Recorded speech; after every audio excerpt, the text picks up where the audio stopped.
The thing about cold is that it lies to you. It tells you there is nothing left. It tells you the world has gone quiet and still, and that everything worth finding has already been found, already been claimed, already been cataloged and filed and forgotten in some agency drawer somewhere.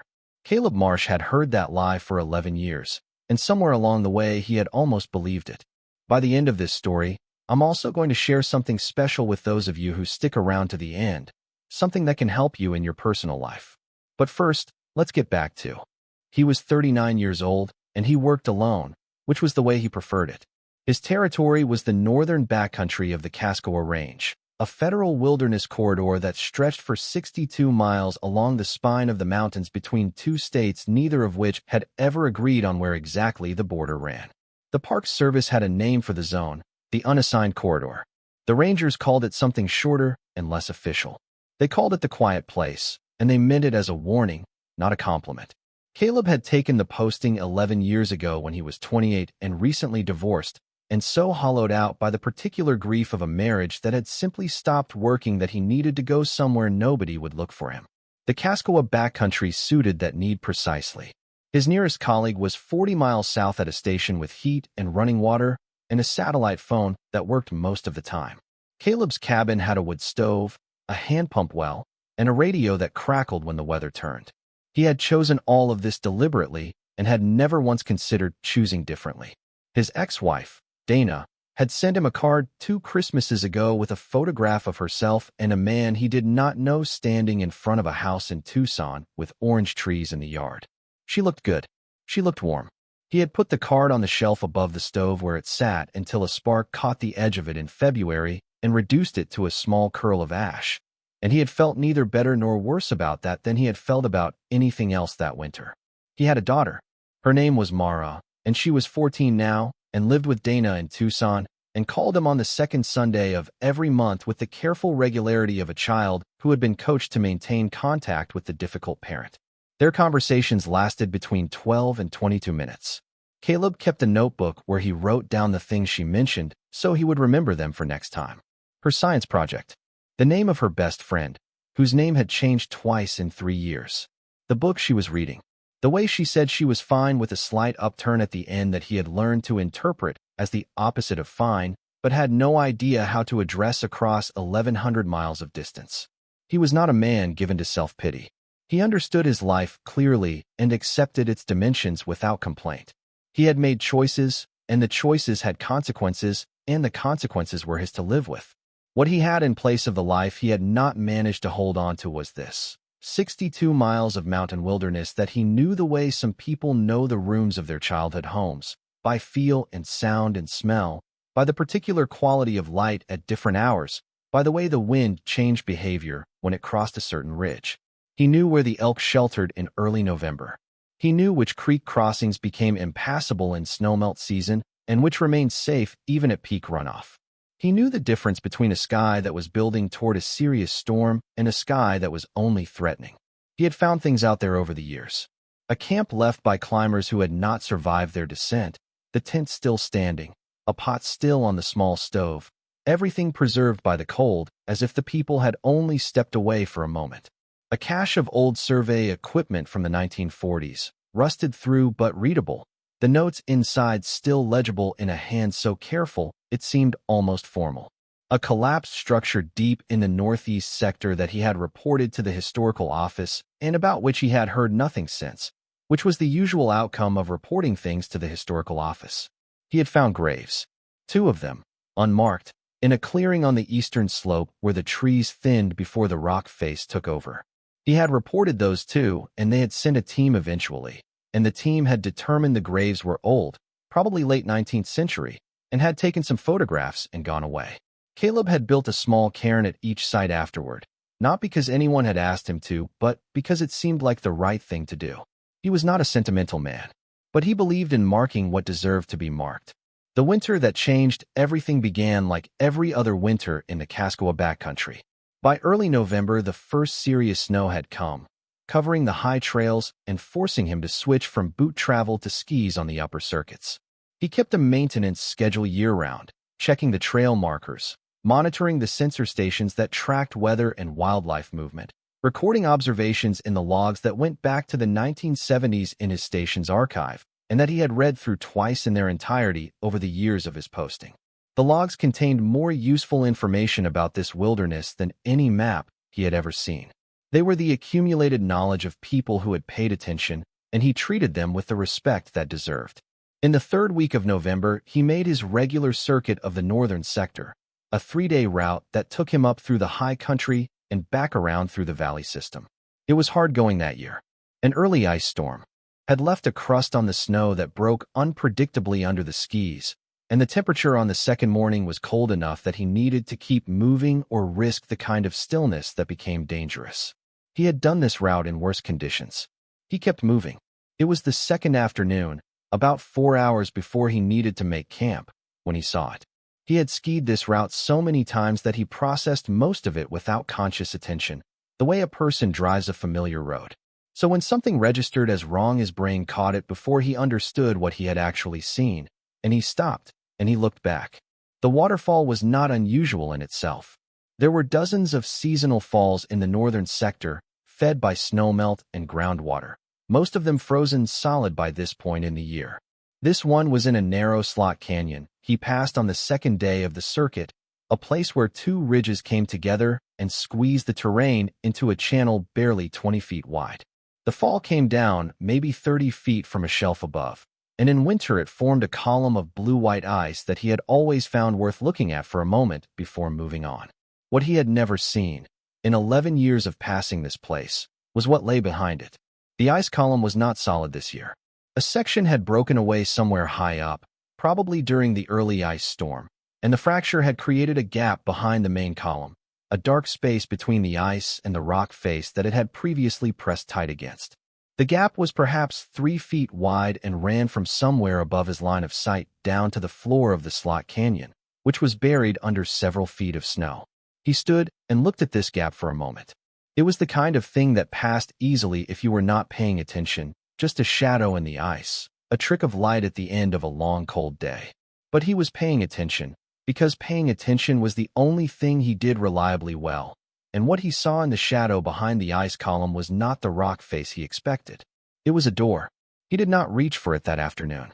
He was 4 hours from his campsite, and the temperature was dropping, and the light was already going flat in the way it did before it went completely. He stood and looked at it for a while, and then he marked the coordinates in his GPS unit, and he skied on, and he made camp, and he heated his food, and he lay in his sleeping bag, and he did not sleep for a long time. He told himself it was probably nothing. A natural formation. A flat face of rock that looked like something worked by human hands. It happened. The mind was a pattern-seeking instrument, and it found patterns everywhere, including in places where no patterns existed. He had seen shapes in cliff faces before that looked like windows and archways, and they were always just geology. But he had also been in this slot canyon dozens of times, and had never seen anything behind the ice column. And the ice column had not been there in winter before like that, a single continuous sheet from shelf to floor, which meant he had never had occasion to see what lay behind it. Something had been hidden by the ice for as long as he had worked this territory, and probably for much longer than that. And now a storm had cracked the ice in exactly the right place, and he had been passing at exactly the right moment. He thought about that for a long time in his sleeping bag, listening to the wind move across the snow outside. In the morning he went back. It took him 2 hours to retrace his route to the slot canyon, and he arrived in good light. Mid-morning, the sun low but strong enough to reach into the canyon for an hour or two before the ridges shadowed everything out.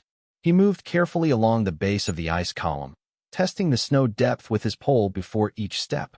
The gap behind the column was exactly as he had seen it, maybe 3 feet wide, running from above down to where the ice met the accumulated snow at the base. He angled his headlamp into the space and looked at what was there. It was absolutely a door. It was set into the rock face at the back of a shallow recess, maybe 4 feet deep, that the ice had been covering. The door was made of something he could not identify immediately, dark and close-grained and dense, clearly old but not rotted through. It stood perhaps 6 feet high and 4 feet wide, fitted into the rock with what looked like a carefully cut frame. The frame was stone, worked by hand, the chisel marks still visible under a skin of mineral deposit and ice. Whoever had made this had made it to last. What stopped him entirely was the seal. The door was sealed with wax. Not a modern compound, not caulk or resin or any material he recognized from contemporary use. This was old wax, the kind made from animal fat or pine resin or something similarly organic, darkened by time to the color of old amber, packed into every seam where the door met the frame with a thoroughness that spoke of serious intent. Someone had not merely closed this door. Someone had sealed it against the world with a care that bordered on ceremony. He stood in the cold space behind the ice column for a long time. Then he took photographs, dozens of them, careful and systematic. The way he photographed everything of potential significance, the door itself from multiple angles, the frame, the seal, the condition of the wood or whatever the material was, the surrounding rock. He photographed the gap in the ice column and the recess it revealed, documenting the relationship between the ice and the door, the fact that the ice had been pressing against the rock face above the recess and effectively concealing the entire thing. He noted the GPS coordinates with precision. He measured the dimensions as best he could without touching anything. Then he backed out of the gap and skied to his station and got on the radio.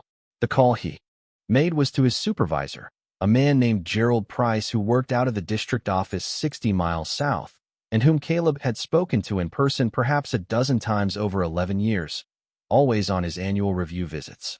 Price was a careful administrator, good at paperwork, not particularly interested in the field. He listened to Caleb's description with the measured patience of a man deciding whether something required his attention. A door, he said. Yes, behind a waterfall. Behind a frozen waterfall. A section of ice broke away and exposed a recess in the rock face. The door is inside the recess. It's sealed with wax. Sealed with wax. Caleb recognized what was happening. Price was repeating his words back at him the way people do when they are deciding whether the person they are talking to is credible. He had done the same thing himself when hikers reported unusual sightings, sorting through the adrenaline and pattern-seeking to find the actual observation underneath. I have photographs, Caleb said. I'll send them through the upload system as soon as I'm back at the station with the full satellite connection. You should look at them before you decide on next steps. There was a pause on the radio. The crackle of weather interference. Don't touch anything, Price said. I didn't touch anything. Good. Send the photographs. I'll make some calls. Caleb sent the photographs that evening and heard nothing for 4 days, which he had expected. He used the time to do what he always did when he was turning something over. He worked. He completed the northern circuit, documented the usual observations, made his trail condition reports. He ate his meals and slept his hours and let the thing sit in the back of his mind where it had a better chance of sorting itself out without interference. On the 5th day, a call came through from a number he did not recognize, a woman's voice, professional and direct. Ranger Marsh. My name is Dr. Seline Adara. I'm calling from the University of the Mountain West Department of Historical Anthropology. Gerald Price sent me your photographs. She paused, and he could hear something in the pause. I'd like to come see this. He had expected historians. What he had not expected was quite how quickly she arrived, or quite how serious she turned out to be. Dr. Adara reached his station 6 days after her call, which given the logistics of the northern sector in deep winter was nearly miraculous. She was in her mid-40s, compact and efficient in her movements, with dark hair shot through with gray and the particular kind of calm that certain scientists develop, not the absence of feeling, but its management. She had clearly done field work before. She carried her own pack, dressed appropriately for the conditions without making a production of it, and asked precise questions from the moment she arrived. She looked at his photographs for a long time at the table in his station without speaking. He made coffee and set a cup beside her and did not interrupt. The wax seal, she said finally. Tell me exactly what it looked like. He described it. The color, the texture, the way it had been packed into the seams, the fact that it showed no obvious cracking or deterioration beyond what you would expect from age.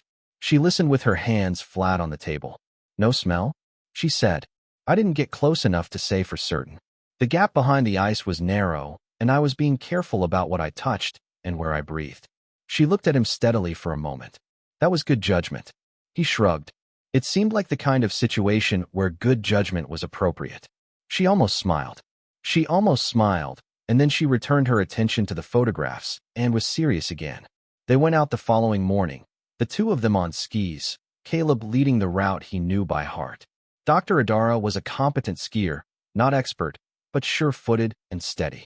She kept up without difficulty and did not waste breath on unnecessary conversation. When they reached the slot canyon and the gap in the ice column, she stopped the way he had stopped, suddenly and completely, taking it in. Then she asked him to wait while she moved into the gap alone, and he waited, and he heard nothing for several minutes. When she came back out, her face was careful in the way that faces are careful when they are working hard to stay that way. "We need a team," she said. "This is beyond what I can assess alone." "What is it?" he said. She looked at him. She seemed to be deciding something about him, the way people do before they say something they consider significant. "The material the door is made from is not wood," she said. "At least not a wood species I've seen used in construction in this region or this era. The frame is hand-carved, and the chisel work is consistent with certain pre-industrial techniques. The seal is genuine organic wax. I can see that clearly. It hasn't been tampered with." She stopped. "And," he said, "and there are markings on the door frame," she said, "above the lintel, carved into the stone." He waited. "I need to bring in colleagues before I speculate about what they mean." "But Ranger Marsh." She met his eyes directly. "Whatever is on the other side of that door has not been disturbed in a very long time." The team arrived over the following 2 weeks, which was the fastest Caleb had ever seen anything move in the federal bureaucracy, and which told him something about how seriously Dr. Adara had communicated the significance of what they had found. There were 4 of them: a materials scientist from a university in the Pacific Northwest, a historical archaeologist who specialized in the colonial and pre-colonial American West, a structural engineer whose job was to assess the rock face and the recess for stability before anyone attempted entry, and a linguist who apparently specialized in something that Dr. Adara described as indigenous inscription systems of the Northern Mountain Corridor. Caleb's station was too small for all of them. He arranged for 2 of the Park Service's emergency winter shelters to be deployed near the Slot Canyon, insulated structures designed for search and rescue operations that could house a small team in reasonable comfort even at serious cold. He set up the route between the station and the canyon site with guide markers and checked it every morning. He hauled supplies. He answered questions. He stayed out of the way. He watched them work. They spent the first 3 days on the exterior alone. The materials scientist, a man named Devlin who wore so many layers he looked like a child dressed for the cold by an anxious parent, spent hours with a small kit of instruments, taking samples from the door surface so carefully that Caleb had to look closely to see that anything was being taken at all. He photographed under ultraviolet light and under different wavelengths that Caleb did not know the names of. He wrote in a notebook that he filled completely in 2 days and started a second. The linguist, a younger woman named Dr. Farrow, who had the quality of contained excitement that Caleb associated with people who had been looking for something specific for a long time and were now, possibly, standing in front of it, spent most of her time on the markings above the lintel.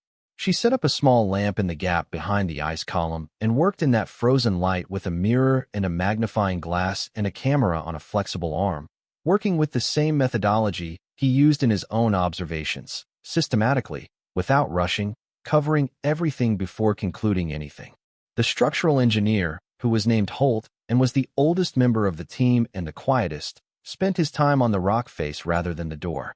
He moved along the wall of the Slot Canyon, testing the stone at intervals, noting something in his own notebook, pausing for long periods to study the angle of the overhanging ridges. On the second day, he spoke to Caleb for the first time at any length. "You said the waterfall usually forms a solid column. Every year I've been here. This gap is the first variation I've seen." Holt looked up at the ridges. "Interesting. The ice forming against that face would create significant pressure over time. Not catastrophic, but cumulative." He was quiet for a moment. "The recess is carved, not natural." "Did you determine that?" "I didn't determine anything. I took photographs and made a report." The older man looked at him with what might have been approval. "The recess is carved. Someone cut that space into the rock face deliberately. The technique is consistent with tools available roughly 200 to 400 years ago, based on what I'm seeing. Could be wider than that range, but that's a preliminary read. 200 to 400 years, give or take." Holt returned his attention to the rock face. "And whoever did it, they knew what they were doing. The recess geometry is clever. The ice column would form against the outer rock naturally, given the water source and the temperature dynamics of this canyon. It would effectively seal the recess from the outside without appearing to do so. You'd have to break the ice to find the door, or the ice would have to break on its own. Caleb thought about 11 years of passing this canyon, about every other ranger who had posted in this territory before him, about all the winters the ice column had stood intact. So it was hidden by design, he said. Holt did not look up. That would be my reading, yes. On the third night, sitting in one of the emergency shelters after dinner, Dr. Adara told him what Dr. Farrow had found in the markings above the lintel. She spoke carefully, the way she had spoken the first time she described the door to him, with the particular precision of someone accustomed to being accurate rather than simply impressive. The markings, she said, were not decorative. They were a system. Specific symbols arranged in a pattern consistent with certain recording traditions used by indigenous peoples of the northern mountain regions during the pre-contact and early contact periods. She could not yet determine which specific tradition without more analysis. But the markings, at their most basic level of interpretation, appeared to be a statement of ownership and of protection.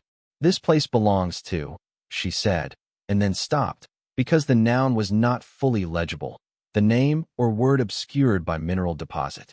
Then, what has been placed within is kept for those who return. For those who return, Caleb said. That is the closest translation Dr. Farrow is confident in. Adara kept her voice level. There may be more nuance in the original that's being flattened by translation. He thought about that for a moment. Who placed it here? She shook her head slowly. That's what we don't know yet. What we do know is that the wax seal is intact, the door appears structurally sound, and whatever methodology and intention went into the creation of this space were serious and sophisticated. She paused. And one more thing. Devlin's preliminary materials analysis on the door surface suggests the material is bone. He looked at her. Compressed and treated bone, she said. It's a technique with precedent in certain cultural traditions, but it is not common, and it requires considerable knowledge and craft to execute at this scale. This door was made by someone who knew what they were doing, who had access to resources and skills that were not, in this period and this region, available to just anyone. The fourth day brought the decision about entry. Caleb was not part of the discussion at its technical level. That was for the team and for the administrators who had been updated through Dr. Adara's daily reports. But he was asked for his assessment of the structural stability of the ice column and the safety of the gap for sustained human presence. He gave his assessment honestly. The column was stable enough for the season as long as the temperature held, which it showed. Every sign of doing. The gap was navigable but narrow. Anyone working in it would need to be conscious of their movement. A person panicking or moving quickly could destabilize things in ways that were difficult to predict. It was Holt who determined the rock face was stable. His assessment was delivered with the same quietness with which he approached everything. The recess was structurally sound. The surrounding rock showed no active fracture patterns. The carved frame had maintained its integrity over its considerable age and would continue to do so. It was Dr. Farrow who advocated most strongly for entry, not from impatience, but from conviction, which Caleb could see was slightly different. She had spent 3 days with the markings, and she believed she understood something about them that made waiting feel like a wrong choice. What has been placed within is kept for those who return. She said this to the group quietly in the shelter on the fourth evening, and she said it with the weight of someone who had been thinking about it for a long time. The question of who returns is not simple, she said, but the intention of this space was not to hide something forever. It was to preserve something until the right people came back for it.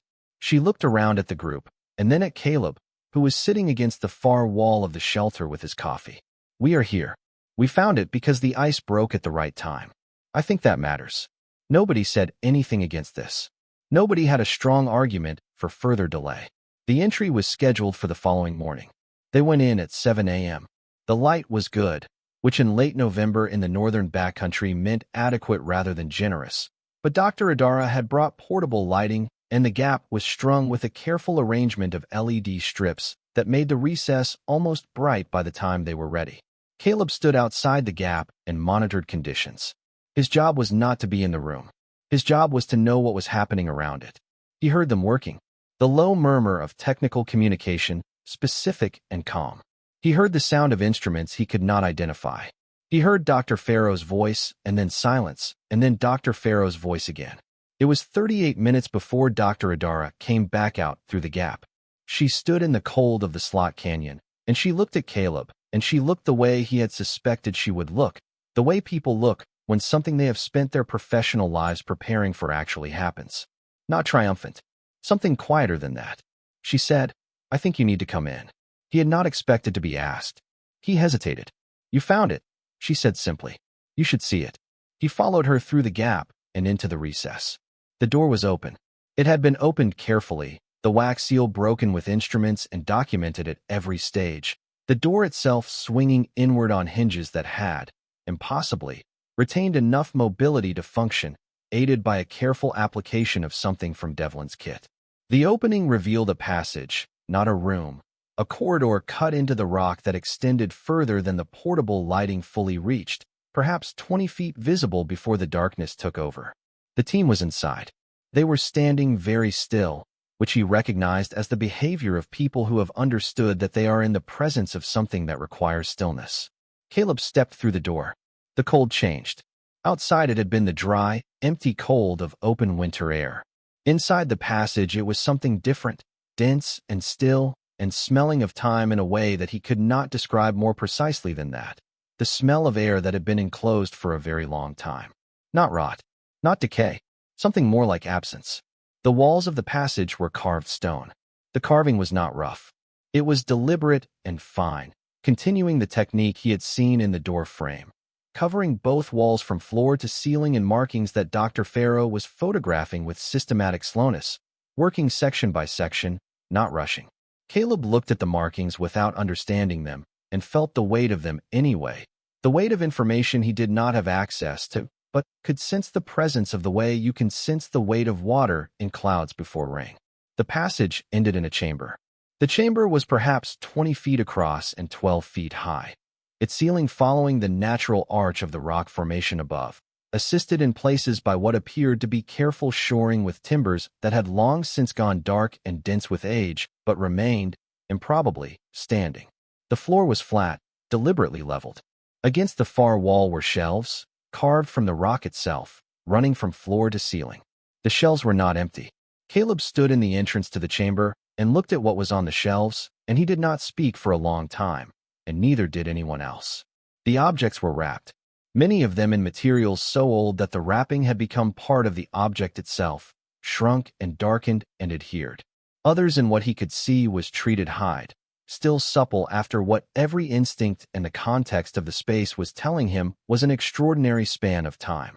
The shelves held perhaps 50 objects of varying sizes, from things small enough to fit in a cupped hand to a cylindrical form in the center of the arrangement that was perhaps 4 feet long and wrapped in what appeared to be 2 or 3 layers of carefully applied material.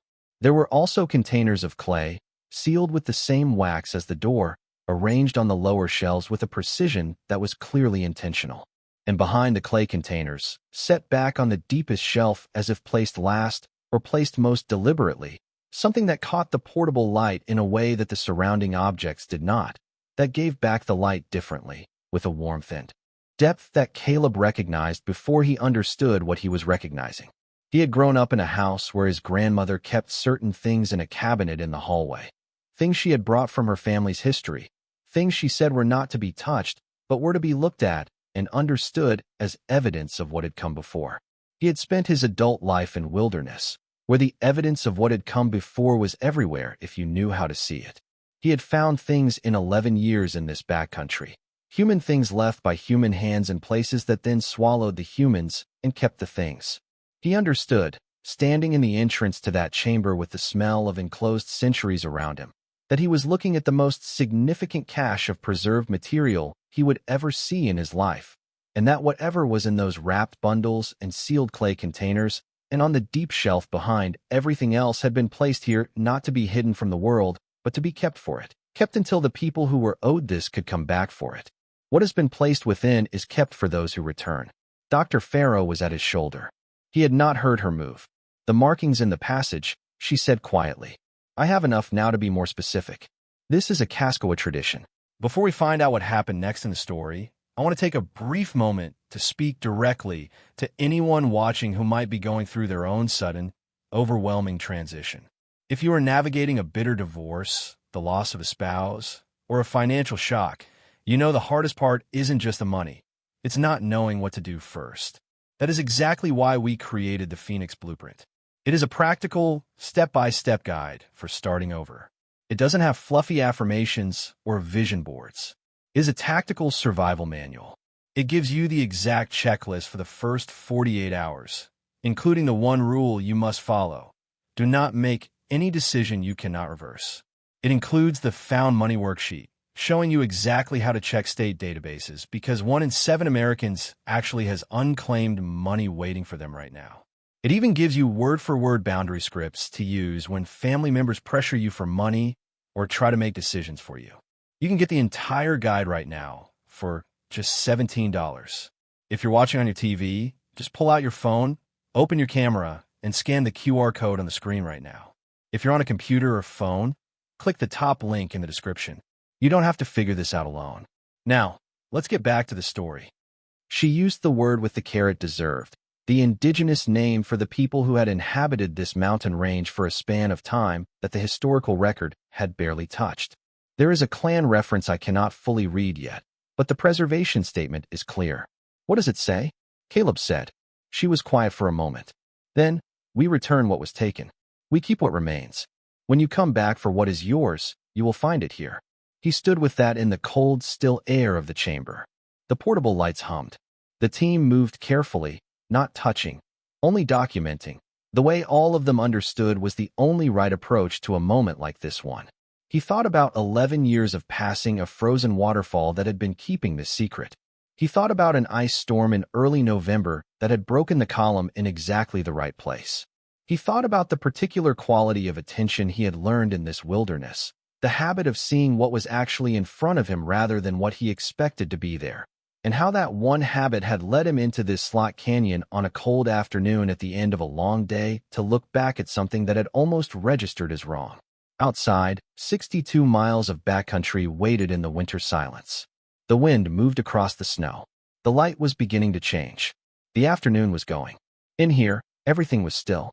It took another week for the first consequences of the discovery to reach Caleb, though they had been moving toward him since the moment Dr. Adara sent her first report up through the university system and into channels that connected to other channels in ways he had not thought about. He was not a man who thought much about channels. He thought about the territory and the work. The first call came from Price at the district office, more animated than Caleb had heard him in 11 years. There are going to be people, Price said, coming up there. A lot of people. I figured, Caleb said. The tribe has been contacted. The one with traditional connections to the Kaskowa Range. Price's voice was doing something complicated. There are legal processes. NAGPRA. Federal consultation requirements. The university people are in contact with the tribal council. Caleb knew what NAGPRA was. The Native American Graves Protection and Repatriation Act. He had known the moment he stood in that chamber and understood what he was looking at, that this was where the discovery would go, legally and rightly. The objects on those shelves did not belong to the federal government or to a university or to anyone who had not put them there. The tribe, he said. The Kaskowa Nation? A long pause on Price's end. The Kaskowa Nation formally dissolved in 1927 under federal relocation policy. The current recognized tribal body is the Mountain Corridor Alliance, which represents several related groups, including the historical Kaskowa lineages. Who's the contact there? A woman named Elise Red Cloud. She's their cultural preservation director. She's already spoken to Adara. Caleb wrote the name in his notebook. He would learn it correctly before he had to use it. The other thing, Price said, and then paused, and Caleb recognized the shape of the pause as the pause of a man about to say something he had been told to say and was not entirely comfortable saying. Yes, there's been some attention. From outside, media, and some other parties. Caleb waited. There's a man named Sturch. Roland Sturch. He's a private collector of historical artifacts.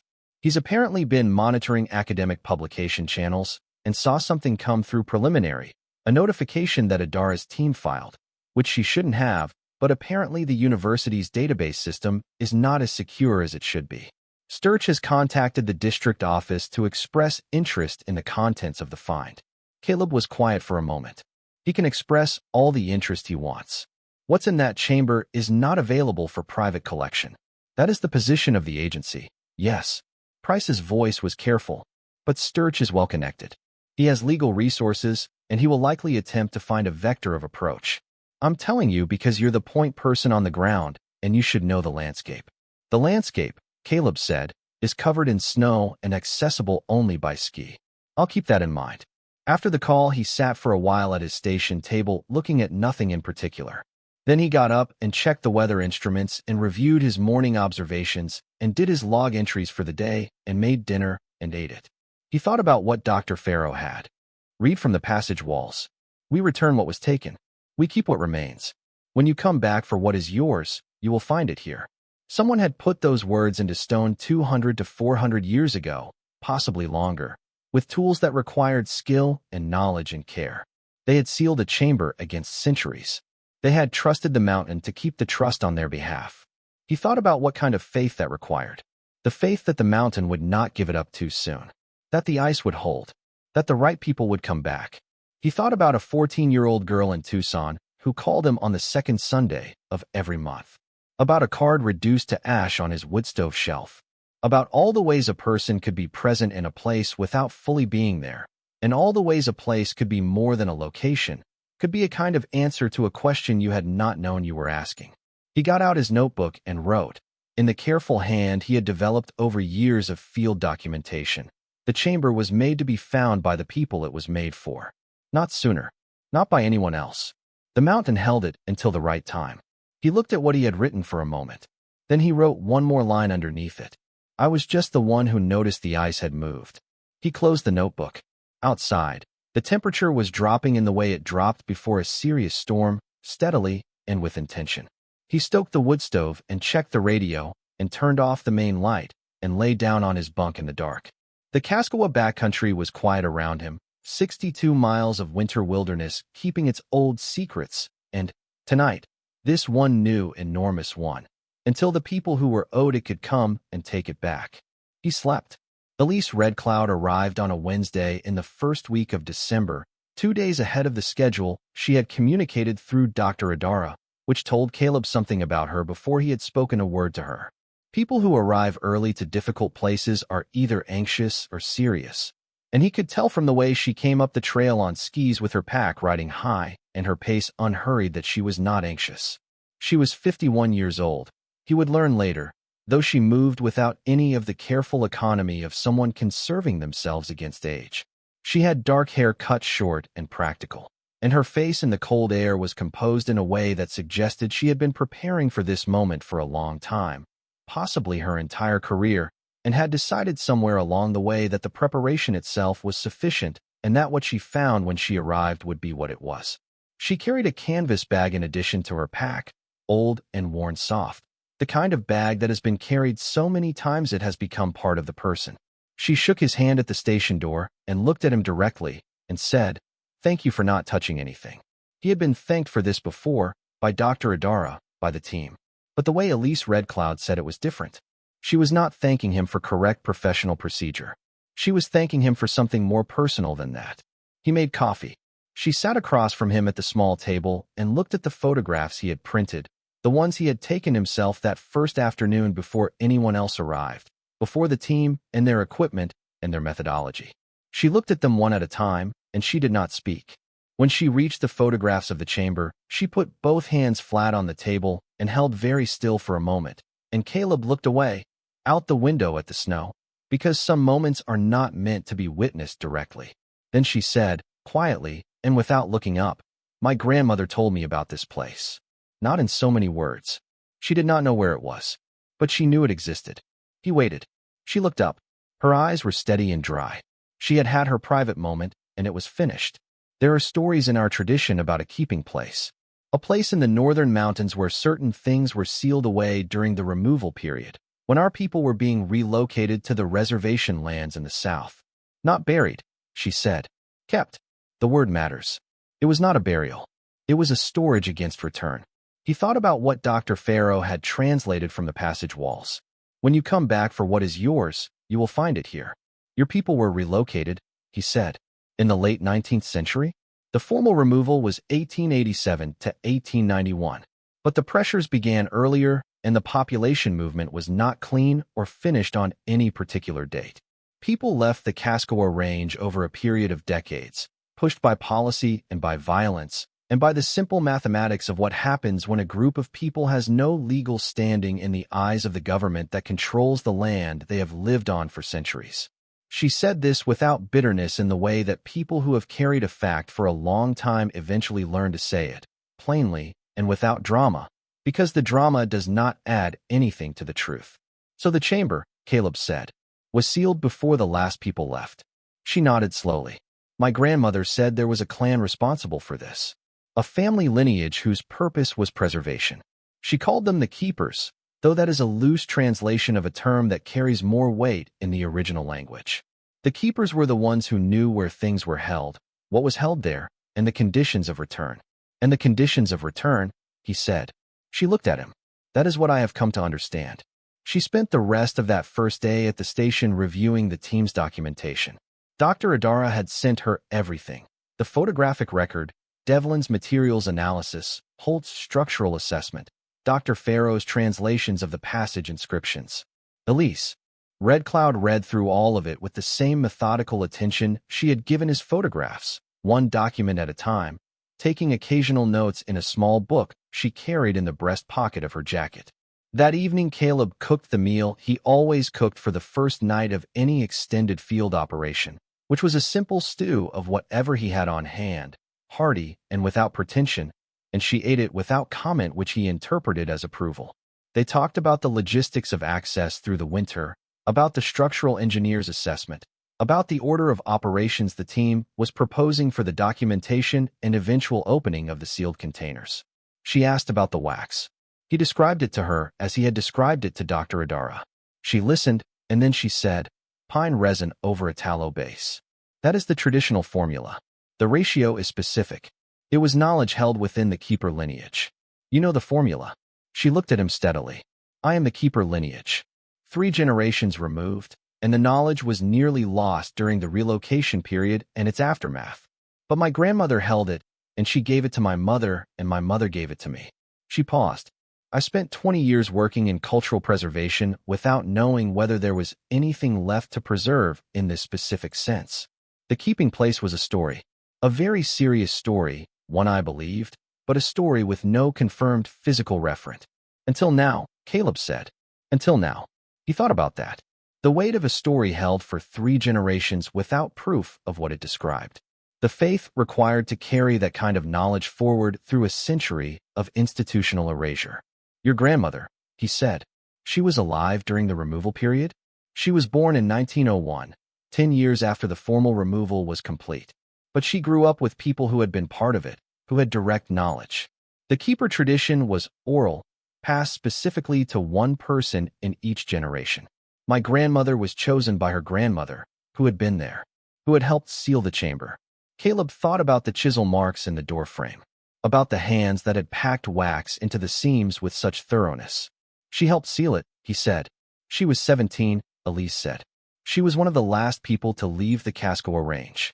She sealed the door herself. In the morning, they went to the canyon together. Elise Red Cloud moved through the slot canyon gap and into the recess and through the open door without any of the hesitation he had felt on his own first entry. She had not been here before in physical fact, but she had been here in some other way for her entire adult life, and her body seemed to know that. She stood in the passage for a long time with her eyes closed. He stood at the entrance and watched the morning light move on the ice column outside. He could hear Dr. Farrow working somewhere deeper in the passage, the small sounds of careful documentation. Then Elise opened her eyes and looked at the inscriptions on the walls, and she did something he had not expected. She spoke. Not to him, not to the team, not to anyone present. She spoke in a language he did not know, quietly and without ceremony, a long, unhurried statement directed at the walls themselves. Her voice was even. She did not weep. She spoke for perhaps 2 minutes, and then she stopped, and she was still. Then she turned to him. She said, I told them we came back, that the conditions were met. She thought for a moment. The inscription says the keeper must speak the opening before anything is removed. My grandmother told me the words. She made me memorize them when I was 11 years old, even though neither of us knew whether I would ever need them. She had kept the words for 40 years. He did not say anything because there was nothing adequate to say. He nodded once, and she nodded back, and they both understood that the nod was sufficient. The next 2 weeks were the most methodical Caleb had ever observed in any professional context, and he was a man who approached his own work with considerable discipline. The team operated under a joint protocol that Elise Redcloud had negotiated with Dr. Adara and the university, giving the Mountain Corridor Alliance primary authority over decisions about the contents of the chamber and the secondary role of documentation to the academic team. This arrangement had required legal consultation and several calls between Elise and administrators at multiple levels, and the calls had not all been easy, he gathered from the shape of her face on the evenings after them. But the protocol held. The sealed clay containers were opened first, with Elise present for each one and participating in the process rather than merely observing. Devlin managed the materials side, the wax removal, the structural assessment of each container before opening, the documentation of condition. But Elise was the one who determined what each container held and how it should be handled, and her knowledge was, from the first container, extraordinary. The first container held medicines, plant materials, dried and preserved, some identifiable by species even after the span of time, some reduced to forms that required chemical analysis to characterize. Elise looked at them and named them in her own language and then in English, and the names she gave them told a story of a pharmacological tradition that was specific and sophisticated. This for respiratory infection, this for wound treatment, this for pain management in childbirth, this for a condition she described as the winter heaviness that Caleb thought was probably what modern practice would call seasonal depression. She held each bundle or packet with practiced hands and smelled what was smellable and made notes in her small book. Devlin documented everything beside her, matching her descriptions to the chemical profiles he was building, and his face as he worked took on an expression that Caleb recognized as the expression of a scientist who is revising their understanding of a subject they had thought they knew well. The second container held seeds. An agricultural archive, dry and sealed against the centuries, dozens of varieties of plants that Elise identified as food crops, medicine crops, textile crops. Some of the varieties she named with a kind of precision that told him she already knew them, had records of them in her cultural archives, had perhaps spent years looking for physical specimens. Others she could not name, had no record of, and for those she spoke more slowly and more quietly, holding each small packet carefully, as if the weight of an unknown loss was in her hands. The fourth container, a larger one set apart from the others on its own shelf section, held what Elise described after a long period of examination as governmental records. The word was hers, and he understood what she meant by it, even though it fit imperfectly. Detailed accounts of territorial boundaries, trade agreements, relationships between clans, and between the Kaskowa people and their neighbors. Documents of governance, of law, of history, recorded in a writing system that Dr. Farrow had been working toward understanding for 2 weeks, and that she now, with Elise's guidance, began to move through with increasing confidence. These, Elise said, holding a section of the records carefully, these are the things we were told did not exist. She said it without particular emphasis, as if stating weather conditions. The official historical position has been that the Kaskowa people had no written records, no complex governance structures, no formal territorial agreements. She looked at what was in her hands. These are the records they said we never kept. He thought about that for a moment. The weight of an official historical position. The power of that position to shape what people believe is real. Who told them that? He said. She looked at him with a slight shift in expression. The people who wanted the land, she said. It is easier to relocate a people with no records than a people with them. Records imply rights. Rights imply legal processes. Legal processes imply delay and cost, and the possibility of a different outcome. The chamber was giving back not just objects but arguments. Evidence that had been sealed away precisely because it was evidence. The cylindrical form in the center of the arrangement, the largest wrapped object on the shelves, was the last to be examined in that initial period. Elise spent a full day simply looking at it before she allowed anyone to touch it. She walked around it, and she sat near it, and she returned to the passage inscriptions several times, cross-referencing something she found there with what she saw in front of her. On the morning of the second day, she told the team what it was. A drum, she said. A ceremonial drum of significant lineage. She described its provenance in terms that meant the most to Dr. Farrow, who had been deepening her understanding of Kaskowa tradition through the inscription work, but the core of it was clear even to Caleb. This was an object of ceremony and authority, not merely of cultural interest. Its presence in the chamber was the presence of power, specifically and deliberately placed.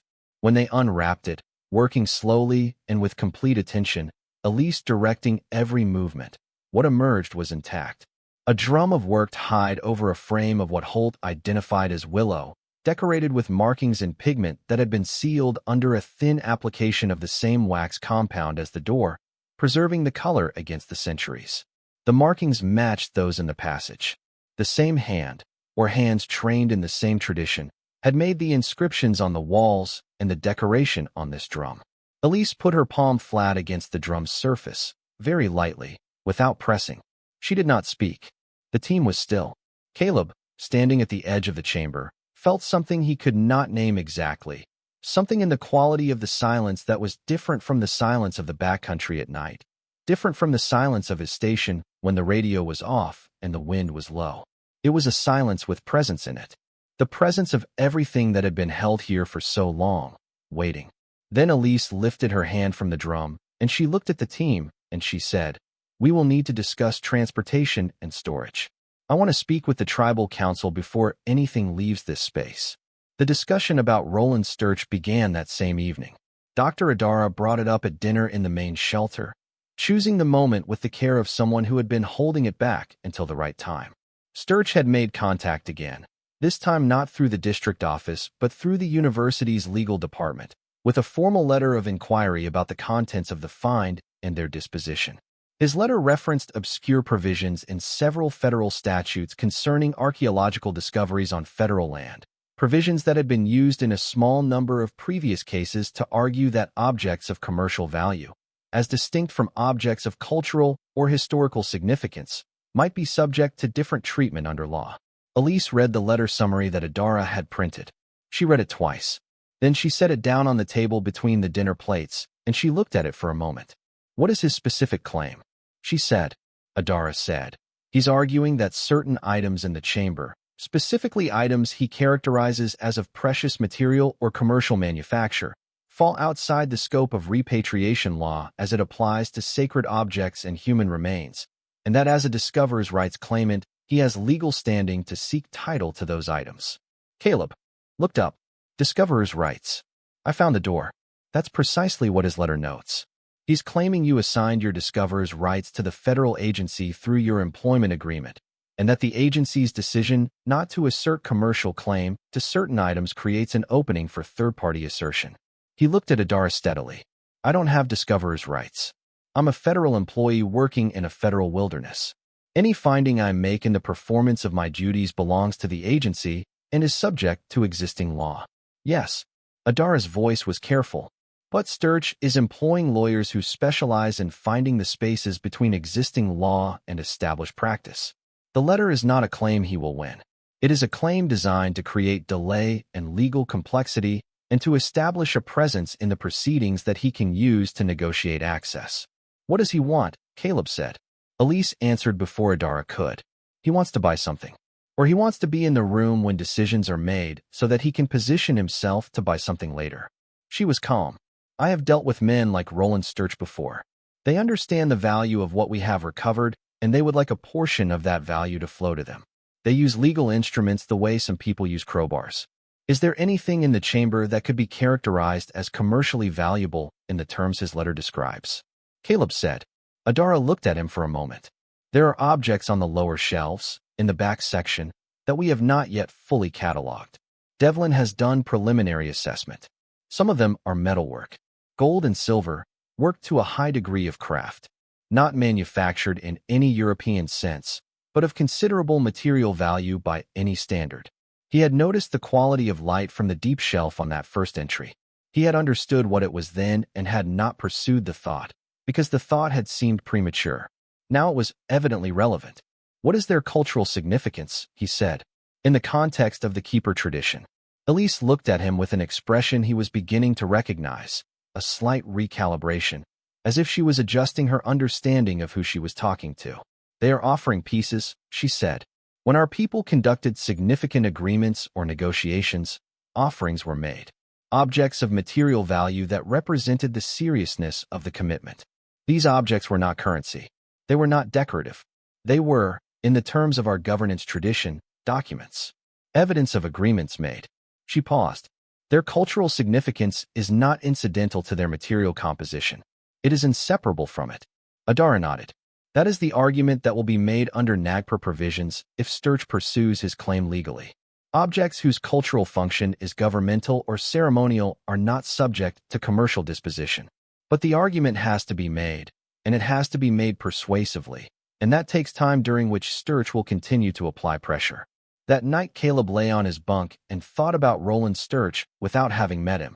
He constructed the man from the evidence available. The legal letter, Price's description of him as well-connected, the fact of his monitoring academic publication channels for information about significant finds. A man of resources and patience who had learned to track the discovery of things other people had earned and to position himself near them. He thought about the keeper lineage. About a 17-year-old girl packing wax into a door frame in the winter of 1887 or 1888, or whenever exactly it had been, sealing away what her people could not carry and could not allow to be taken. About the 3 generations of women who had held the knowledge of that sealed door in their memories across a century of institutional pressure to forget it. About what it meant that the object of all that faith was now in a chamber that a man named Roland Sturch wanted a portion of. He thought about his daughter in Tucson and about the particular kind of attention he had learned to pay in 11 years of solitary work in difficult terrain. The habit of seeing what was actually in front of him. He got up and called Price on the radio. It was late, but Price answered, which told him the situation had risen to the level of someone monitoring for communication outside normal hours. "Sturch's letter," Caleb said. "Has the agency responded?" "Not yet. Legal is reviewing." "Who is the agency's point of contact with the Mountain Corridor Alliance on this?" "Officially, the regional administrator. In practice, the contact has been going through Adara to Red Cloud." "That needs to be formalized," Caleb said. "Red Cloud needs to be the named party in the agency's response to Sturch, not as a courtesy, as a legal statement about who is standing in decisions about this material." Price was quiet for a moment. "That's a policy position that goes above my level. I know. I'm telling you what I think is right, and I'd appreciate it if you communicated it up." He paused. "The contents of that chamber were placed there by the Kaskowa people. They were placed there specifically to be recovered by the Kaskowa people. The inscription on the passage walls says this. We have a linguist who has read it and a member of the keeper lineage who confirms it. Any legal strategy that does not begin from that fact is starting from the wrong place." Another silence. Then Price said, "I'll make the call." Caleb went back to his bunk. He lay in the dark and listened to the wind. He thought about what Elise had said at dinner, that she had spent 20 years working in cultural preservation without knowing whether there was anything left to preserve in this specific sense. 20 years of professional labor directed at a loss so comprehensive that the objects of the loss were themselves lost, their existence uncertain. 20 years of preparing to recover something that might not exist. He thought about his own 11 years in the Kaskowa backcountry, learning the territory the way you learn a language, so thoroughly that it stops being a foreign thing and starts being a medium you think in. He had not known why he needed to know this wilderness so completely. He had told himself it was professional competence, told himself it was the satisfaction of mastering a difficult domain. He understood now that there had been something else underneath those explanations. The sense that the territory was holding something. That paying sufficient attention to it over sufficient time would eventually reveal what that something was. He had been right, but not in any way he had anticipated. He slept. The complication with Roland Sturch arrived in physical form on a Tuesday morning 9 days after his legal letter, in the shape of a man Caleb did not recognize pulling a loaded sled up the trail toward the Slot Canyon. Caleb was doing his morning circuit check, and he saw the man from 400 meters out, moving with confidence on good equipment, clearly experienced in winter travel. He had not been announced. No one had told Caleb to expect him. He skied to intercept. The man was perhaps 60, weathered in the way that money and outdoor enthusiasm create a certain kind of weathered look, confident and well-equipped, and carrying himself with the ease of someone who does not typically encounter refusal. He had a camera around his neck and a legal pad in an outer pocket and a smile that Caleb had seen on people before, the smile of someone who has decided that charm is a tool appropriate to the current task. "Sturch," the man said, extending a gloved hand. "Roland Sturch. I've been in communication with your district office." Caleb did not shake the hand. "This is a restricted wilderness area. What is your authorization for access?" The smile held but adjusted. "I've been in communication with your district office," he repeated, with the emphasis on communication, suggesting that communication and authorization were the same thing. "They are not the same thing," Caleb said. "I'll need to see written authorization from the district office before you go any further up this trail." Sturch looked at him for a moment. His smile settled into something less warm and more evaluative. "I'm a private citizen on a federal trail," he said. "The public access provisions for this corridor don't require individual authorization. This section of the corridor is closed to public access, pending an ongoing field operation. That closure was filed with the district office 6 days ago." Caleb held his gaze. "If you have a document from the district office superseding that closure, I'd like to see it." Sturch did not have such a document. He did not reach for one. He looked at Caleb with the specific expression of a man recalculating. "I'd like to speak with the lead researcher on the project," he said. "Dr. Adara is engaged in field work. I'll pass along your request." Caleb waited. "You need to return down the trail, Mr. Sturch. If the agency wants to authorize your access, you'll receive written notification." There was a pause. Sturch looked up the trail toward the slot canyon and then back at Caleb. "You found the door," he said. "You're Marsh." Caleb said nothing. "You should know that I'm prepared to be generous with anyone who facilitates a reasonable arrangement here." Sturch's voice was pleasant and quite serious. "I'm not a villain. I'm a collector who understands the value of what's been found and wants to participate in its preservation in a meaningful way. The people who understand the value of what's been found," Caleb said, "are handling it. You need to turn around." Sturch turned around. He did it without further argument, which Caleb noted.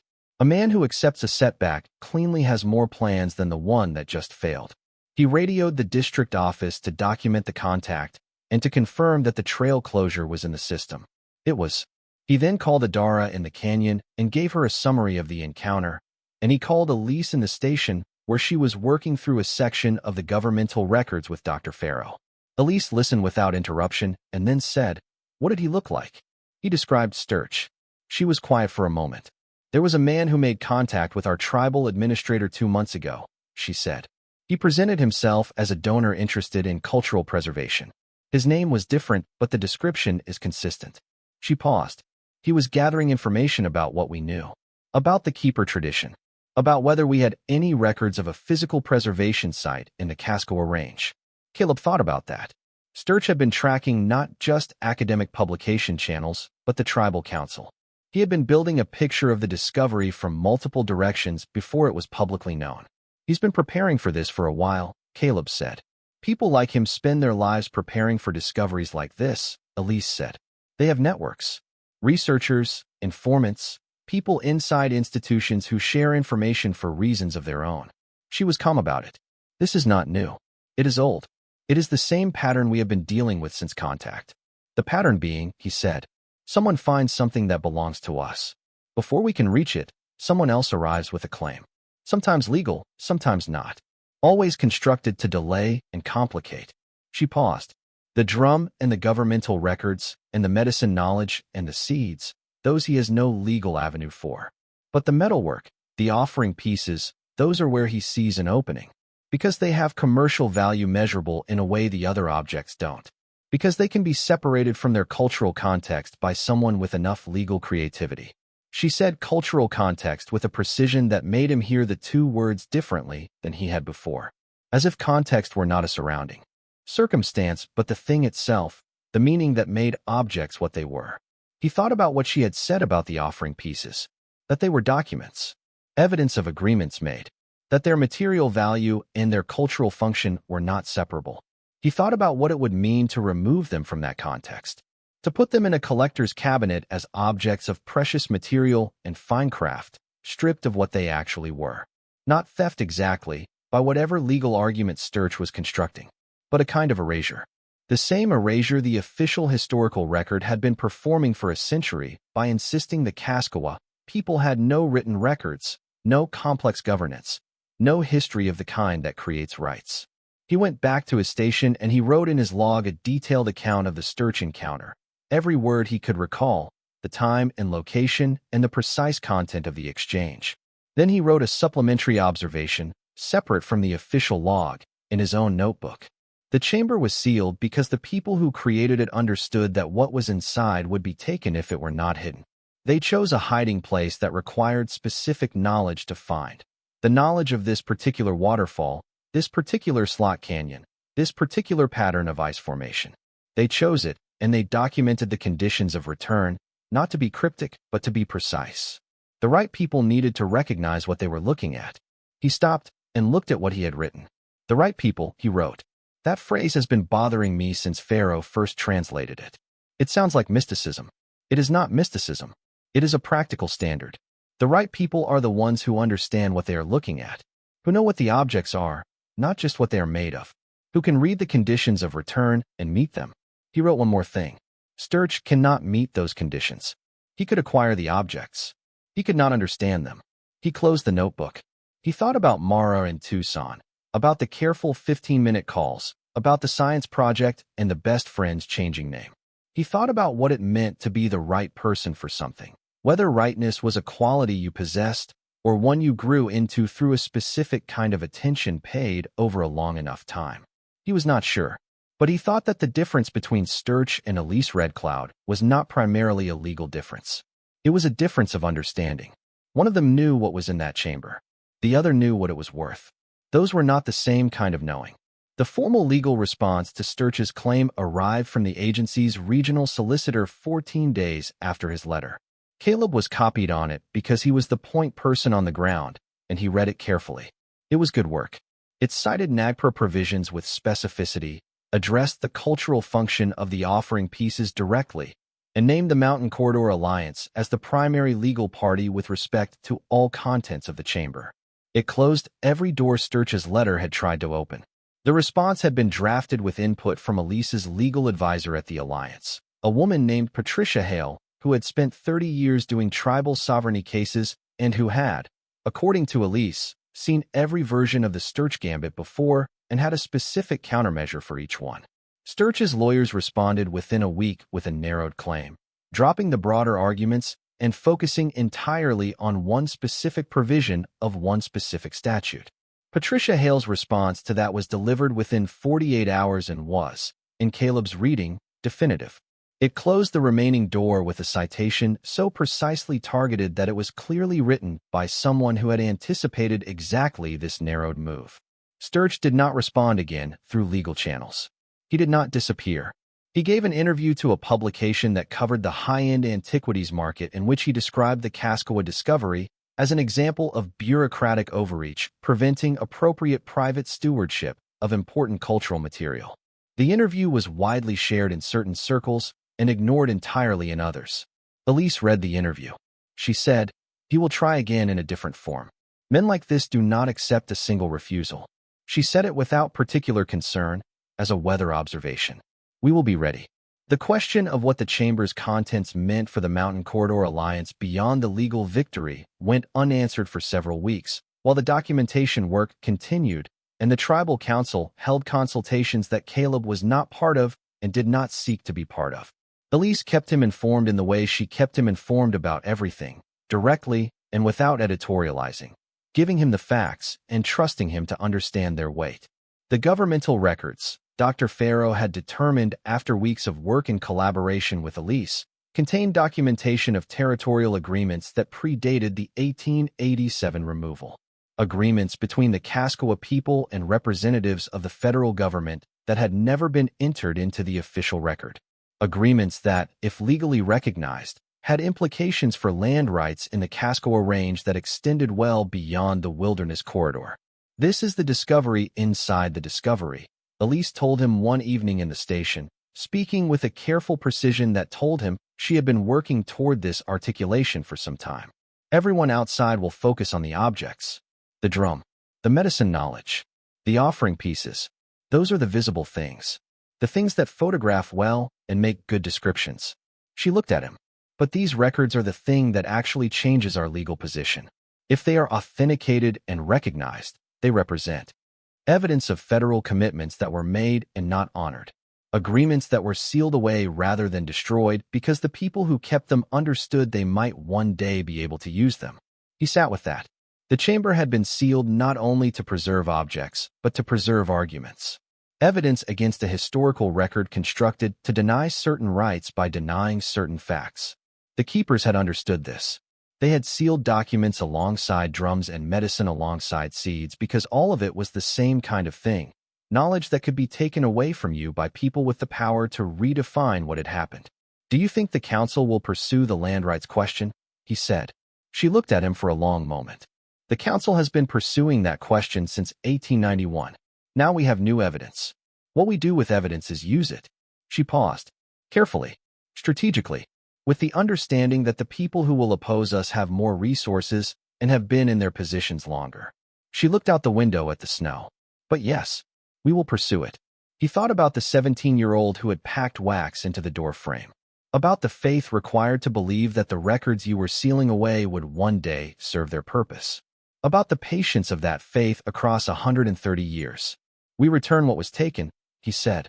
The inscription. We keep what remains, she continued, completing it without hesitation. When you come back for what is yours, you will find it here. They sat in the quiet of the station for a while. Outside, the wind moved across the snowpack with the low, insistent sound it made before a weather change. He checked the instruments later. A storm was building to the northwest, a significant one. He would need to make the canyon shelter check in the morning before the conditions dropped. He said, My daughter is 14. She lives in Arizona with her mother. We talk on the phone once a month. Elise looked at him.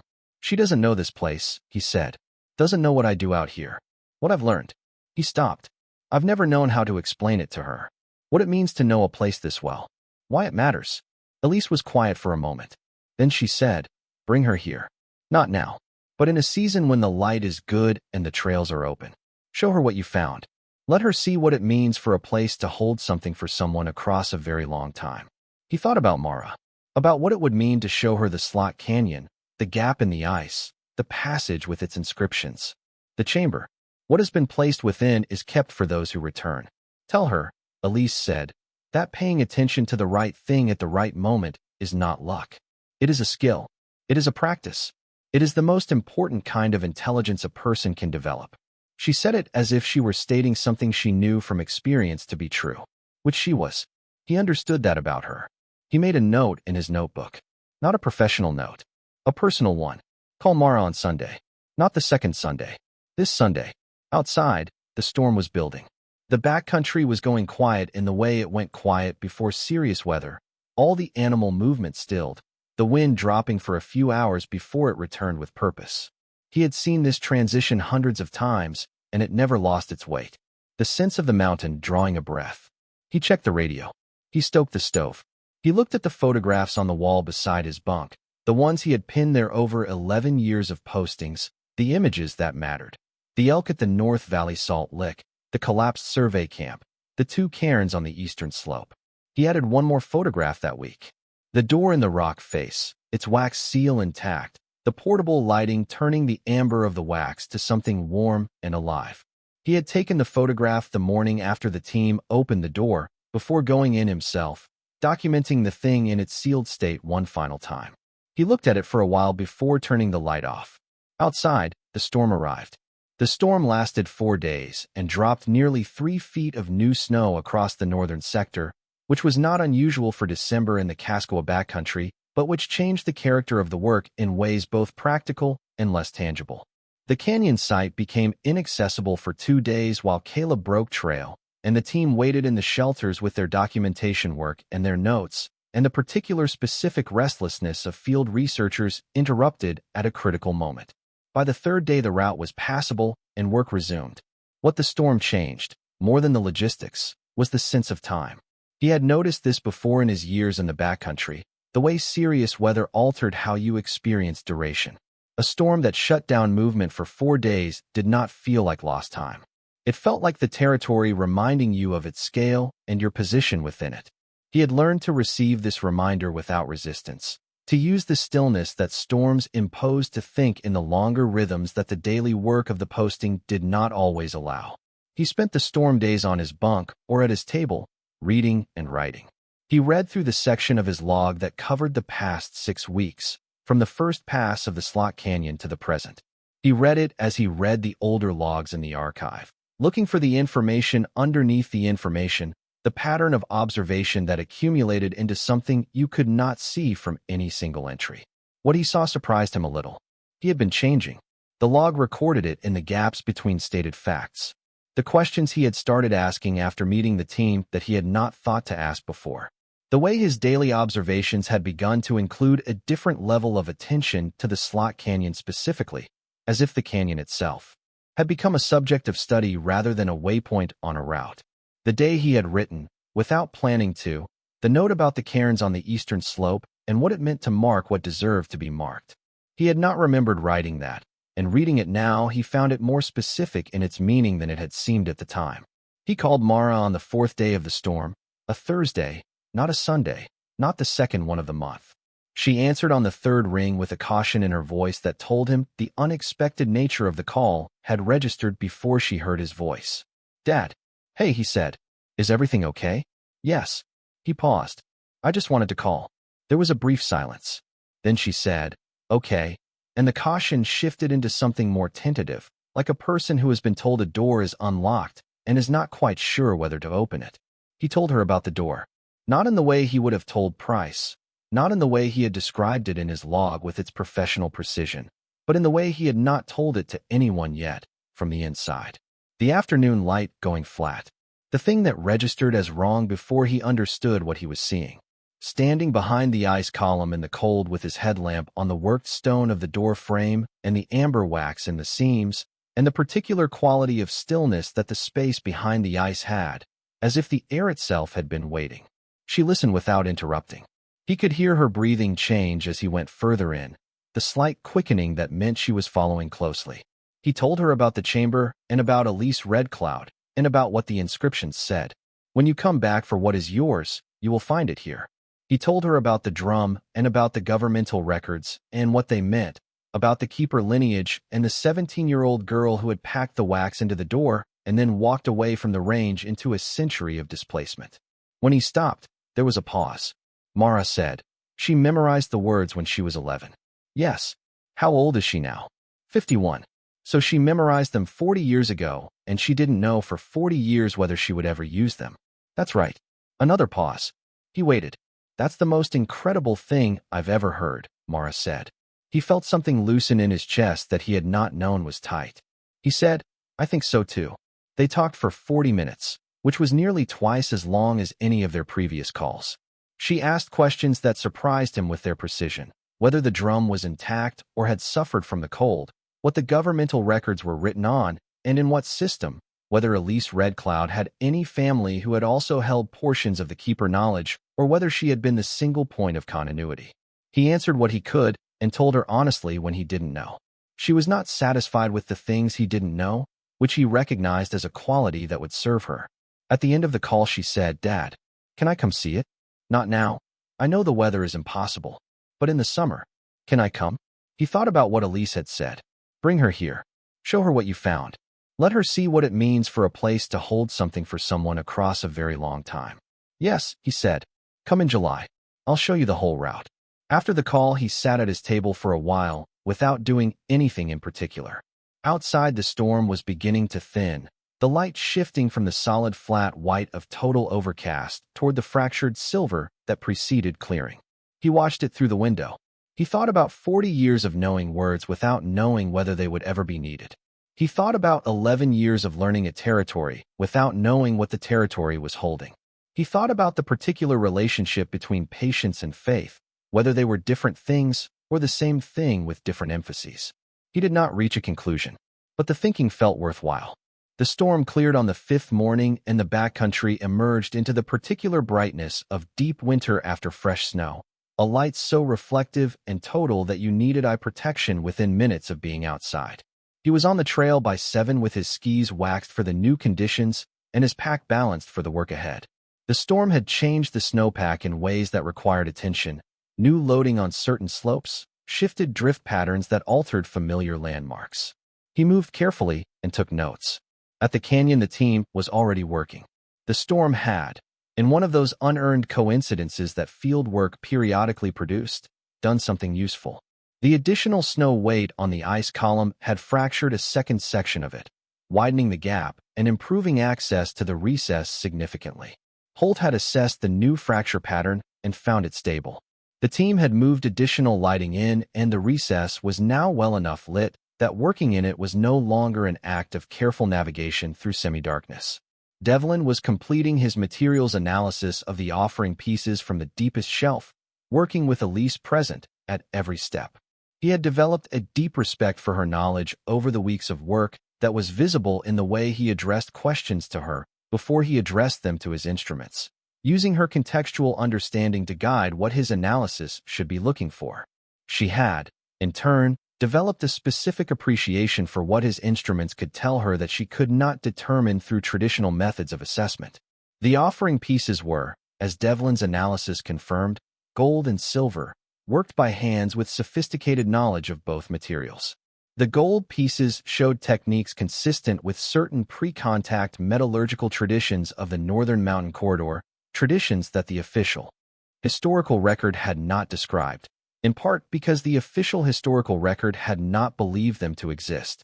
Devlin's analysis alone, setting aside everything else in the chamber, was sufficient to revise several decades of archaeological consensus about the technological capacity of the Kaskowa people in the pre-removal period.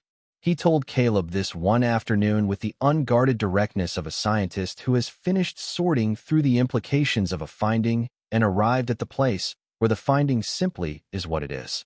"What I have here," Devlin said, "is evidence that a people this region's history had characterized as pre-technological were doing things with metal that the same region's history attributed exclusively to European craft traditions." He held a small gold piece in a gloved hand. Its surface worked into a pattern of interlocking forms that caught the light in a way that made the catch seem intentional, designed. This is not primitive work. This is not incidental. This required knowledge that was developed over generations and practiced with expertise. He set the piece down carefully. The implications for how we have written the history of this range are significant. Caleb looked at the piece. He thought about the official historical position that Elise had described. The people who wanted the land. It is easier to relocate a people with no records than a people with them. It was easier, he thought, to relocate a people you had characterized as less sophisticated than themselves, less technically accomplished, less institutionally complex, less in possession of the kinds of knowledge that the people doing the relocating valued and understood as the basis of rights. The characterization was not accidental. It was architecture, built to support a conclusion that had already been reached. The chamber was evidence against the architecture, not just legal evidence in the form of governmental records, scientific evidence in the form of objects whose craft contradicted the official story of what the people who made them were capable of. He thought about what it meant to hide evidence this completely, to take the things that contradicted the official story and seal them into a mountain. Not because you had given up on the story being corrected, but because you understood that the correction could only come from a position of safety that did not yet exist, that the evidence needed to wait for a moment when there were people able to use it, who would return. The Mountain Corridor Alliance's formal request for repatriation of all contents of the chamber was filed on the 22nd of December. Patricia Hale had prepared the documentation with the same precise efficiency she had brought to the response to Sturch's claim. The filing was comprehensive and, by Caleb's reading when Elise shared it with him, legally airtight. It named each category of object, established its cultural function within the Kaskowa tradition, and connected that function to the repatriation provisions with a thoroughness that left no obvious avenue for challenge. The agency's response was sent within 10 days, which was, Price told Caleb, faster than any repatriation response he had seen in his career. The response granted the request in full. Every object in the chamber, the medicines and seeds, the governmental records, the drum, the offering pieces, the smaller wrapped objects that had not yet been fully cataloged, All of it would be returned to the Mountain Corridor Alliance under a supervised transfer process managed jointly by the team and the Alliance's Cultural Preservation Office.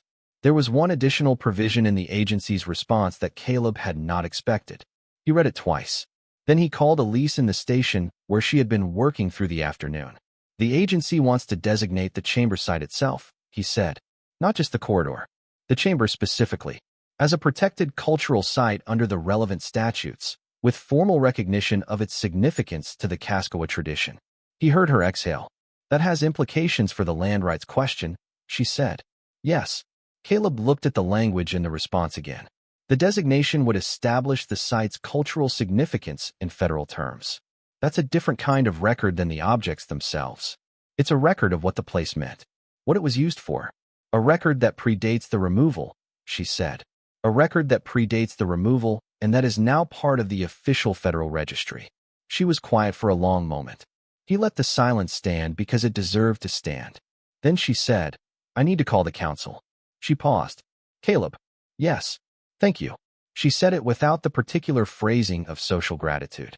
The way she said thank you was the way she said everything, directly and with the full weight of what she meant. I found a door, he said. You found what it was for. She made a sound that was not quite a laugh, but was not far from one. Then she said, Patricia thinks the land rights filing can be made in the spring. With the site designation and the governmental records together, the argument is substantially stronger than anything we have had before. He thought about the council that had been pursuing this question since 1891, about the particular patience required to pursue a question for 130 years without a definitive answer, about the quality of faith that looked like patience from the outside, but was something else from the inside, something more active and more costly.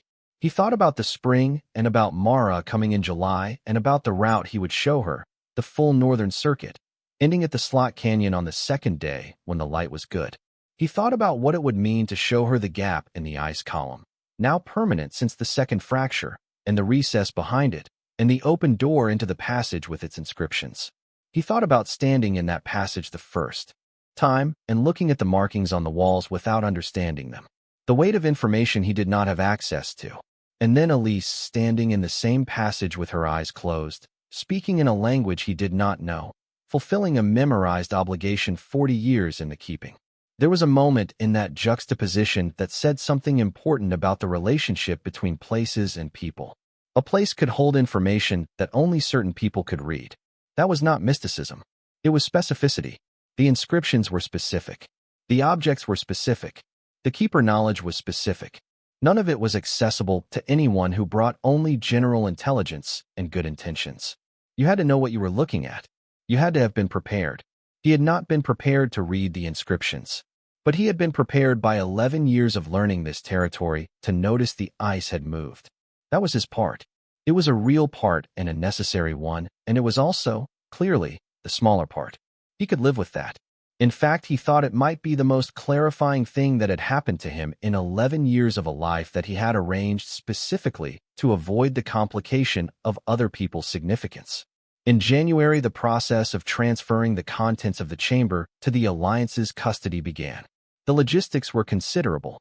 The objects required packaging appropriate to their age and composition, most of it developed in consultation between Devlin and Elise, drawing on both materials science and traditional knowledge of appropriate handling. The governmental records required the most delicate treatment, each section photographed before handling and then carefully supported through the process of extraction from the chamber. The transfer required 12 days of careful work. Caleb managed the supply chain, the ongoing trail maintenance, the weather monitoring that determined which days were workable and which required the team to pause. He made sure the route between the station and the canyon was safe and stayed safe. He made sure people had what they needed. He stayed out of the way of the work itself. On the 11th day, when most of the objects had been transferred and documented and packaged, Elise asked him to come to the chamber one more time. The chamber was nearly empty.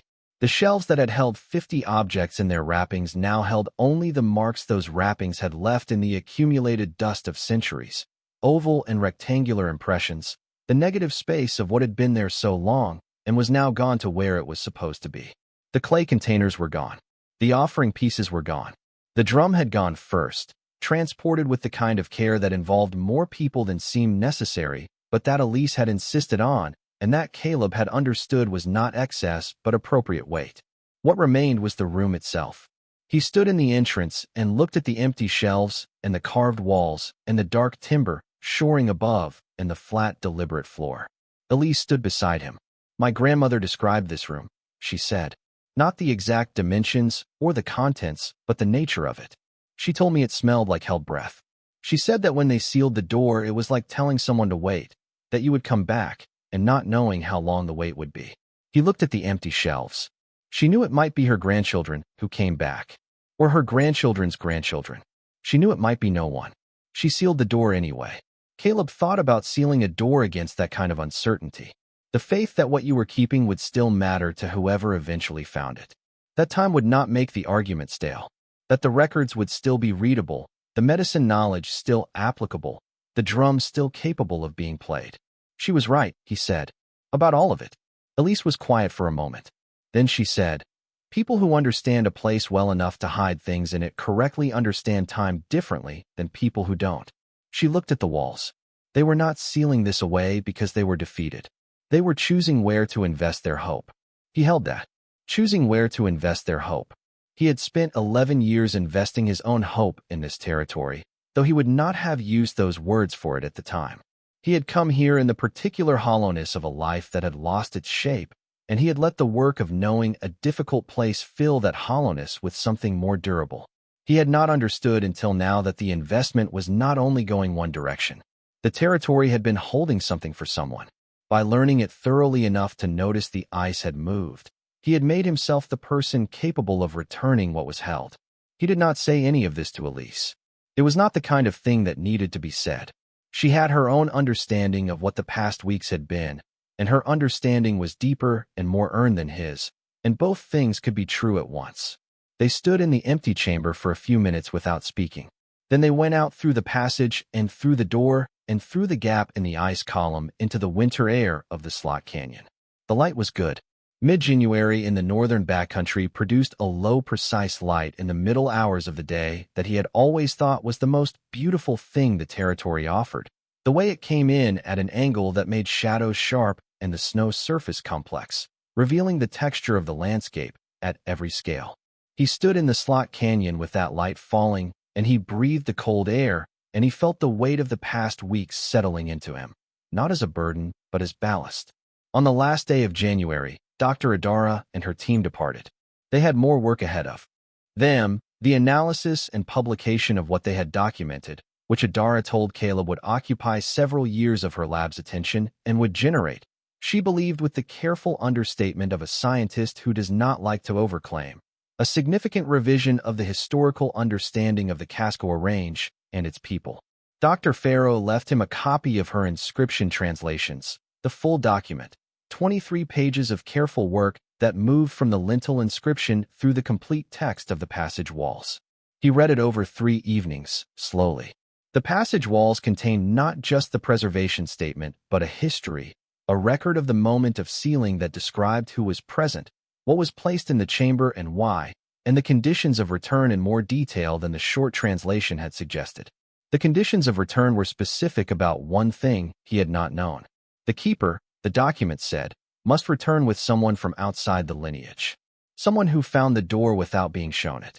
The two together complete the return. He read that twice. Then he put the document down and looked at the wall of his station for a while. He had found the door. Elise had spoken the opening. Neither of them had known that this was what the inscription required. The condition had been met without anyone knowing it was a condition. Or the condition had been met precisely because neither of them had known. Because it described a situation that could only arise naturally, not by arrangement. The keeper alone was not sufficient. The outsider alone was not sufficient. It required someone who had learned the place well enough to see what others had missed, and someone who had held the knowledge across generations of waiting, and it required them to arrive at the same door at the same time, without having planned to. He wrote this in his notebook. He wrote it out carefully, and then he looked at it, and he thought that what it described was not so different from any significant human undertaking. That the things that mattered were rarely accomplished by a single person with a single kind of knowledge. That what looked like coincidence was often the outcome of two different kinds of preparation meeting at the right moment. He thought about Mara. He thought about the call they had made after the storm and about the 40 minutes of a conversation that was different in quality from every conversation they had managed before, not because he had tried harder, but because he had had something real to bring to it. He had brought her something true and specific, and she had responded with her own true and specific attention. That was how it worked, he thought. You could not manufacture that quality of exchange. You could only create the conditions for it by being genuinely present to the things that were actually happening around you. He wrote her a letter. Not an email, a letter, on paper, the first letter he had written by hand in years. He told her things he had not managed to say on the phone. The more specific things, the texture of the 11 years before the door, what it had felt like to come here hollowed out, and have the territory fill that hollowness slowly with something that turned out to be useful. He did not make it sentimental. He wrote it the way he wrote his log, factually and with attention to what was actually true. He told her that he wanted her to come in July not just to see the canyon, but because he thought the canyon would tell her something that he had trouble telling her himself, something about why the life he had made here was the life he had made, and why it had taken him this long to understand that a life in a difficult place could be the right kind of life, and not a retreat from something he had failed to hold. He mailed the letter from Pineville on his next supply run. He did not expect a quick reply. He had learned patience. In February, the Mountain Corridor Alliance held a ceremony at the tribal council seat, a gathering of the council, and invited community members to formally receive the repatriated objects. Elise called him afterward. She described it briefly, without elaborate language, the way she described everything. The drum had been played for the first time in 130 years. The medicine knowledge had been formally transmitted to the two community members who were being trained in traditional plant medicine. The governmental records had been read aloud, in the original language, to the full council. She told them one other thing. Among those present at the ceremony was an elder, 93 years old, who was the granddaughter of a woman who had attended the original sealing of the chamber in 1888. This elder had been told the story by her grandmother. She had not believed, at 93, that she would live to see the return. When the drum was played, this elder had wept, and the weeping had not been private. The community had witnessed it and understood what they were witnessing. Caleb sat with the radio in his hand for a moment after Elise finished. He said, "I'm glad you called." She said, "I thought you should know what the door led to." He looked out the window at the backcountry in February light, the snow deep and settled now, the contours of the landscape soft with accumulation. 62 miles of wilderness that had been holding this for 130 years. That had been waiting for the right combination of conditions, the right person in the right place at the right moment, noticing the right thing. The door led to all of it. The drum being played, the elder weeping, the council hearing the words of their ancestors read back to them across a century of official silence. He said, "I'll be here when you need anything else from the site." She said, "I know." Spring came late to the northern sector, as it always did, the snow releasing its hold on the high country slowly, and with resistance, so that the trails that were clear by late April in other parts of the range were still buried under several feet of pack in the Kaskowa backcountry through mid-May. He used the long spring to do the work the winter had deferred, the trail maintenance and marker checks and sensor station reviews that accumulated during the months when movement was limited. He also, for the first time in 11 years, submitted a formal report to the Park Service's Historical Division about the two cairns on the eastern slope. He had reported them before, years ago, and heard nothing. He submitted the report again with detailed photography and precise GPS coordinates and a summary of his observations over 11 years about the condition of the site. He wrote in the report that the cairns deserved formal recognition and protection. He wrote that marking what deserved to be marked was not a minor administrative gesture, but an act with meaning. He received a response within 3 weeks, which was also faster than anything he had seen from the Historical Division. The cairns would be formally registered. A researcher would come in the summer to assess them in person. He noted this in his log. He noted it without comment, because the facts spoke without assistance. A letter arrived from Mara in late March, handwritten on lined paper, her handwriting the careful print of someone who does not write by hand very often and is being deliberate about it. She had read his letter more than once, she said. She had told her mother about the chamber, and her mother had cried. which Mara reported with the precision of a 14-year-old who finds adult emotional responses interesting data. She wrote, I looked up the Mountain Corridor Alliance online, and I read everything I could find about the Kaskowa people. I found a photograph of the drum. I looked at it for a long time. I thought about what it meant that it was played again after all that time.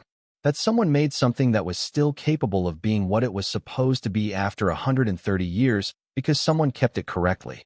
She had written, and then crossed out, and then written again. I think that's what you've been doing out there. Keeping things correctly. He read that line several times. She wrote, I'm coming in July. Mom said yes. I already checked the flights. He put the letter on the shelf above the wood stove. Not near the edge where sparks could reach it. In the back of the shelf, against the wall, where it would be safe. The land rights filing that Patricia Hale had anticipated for spring was submitted to the relevant federal court in the second week of April. It was a substantial document, the kind of filing that took years of preparation and required a specific confluence of evidence to support. The site designation and the governmental records together made an argument that was different in kind from previous filings. Not more passionate, but more specific. More grounded in documentation that the federal legal system was equipped to recognize and evaluate on its own terms. Caleb was not a party to the filing and would not be a party to whatever proceedings followed. That was not his role, and he did not seek it. His role was what it had always been, the territory and its care. He noted the filing in his log under the date it was made and wrote beside it only the coordinates of the slot canyon, the way he noted any significant event in the backcountry, by the place where it was rooted. He thought sometimes about what Roland Sturch had said to him on the trail in December. You should know that I'm prepared to be generous with anyone who facilitates a reasonable arrangement. He thought about the version of this story in which he had shaken that hand, taken the number, made the call, facilitated the reasonable arrangement.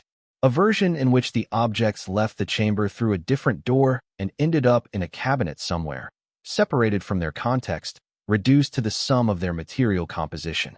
He could not fully imagine it. Not because he was certain of his own virtue, but because the version in which he shook Sturch's hand required him to be a fundamentally different person than the one who had spent 11 years learning this territory, with the particular attention that made noticing the ice possible. The two things were not separable. The patience that kept him in this posting through 11 winters was the same quality that had driven him past the ice column and back, that had made him stand and look at the thing that registered as wrong rather than continuing down the trail to camp. You could not extract the finding from the person who had prepared themselves to find it. He thought about this more than once in the long evenings of spring. He thought about what it meant to be the right person for something, whether it was a quality you possessed in advance or one that the specific encounter revealed. He thought that the answer was probably both. That Elise Red Cloud had possessed the keeper knowledge for 40 years before she needed it, and that needing it had revealed what it was. That he had possessed the quality of attention required to see the door for 11 years before the door was there to be seen, and that seeing it had revealed what the attention was for. He was not a man who typically thought in these terms. He was a man who thought in terrain and weather and wildlife behavior and water systems. But the past months had given him a different kind of evidence to work with, and he was applying to it the same habit he applied to everything, looking at it carefully and without preconception until it told him what it actually was. In May, he received a call from Dr. Farrow.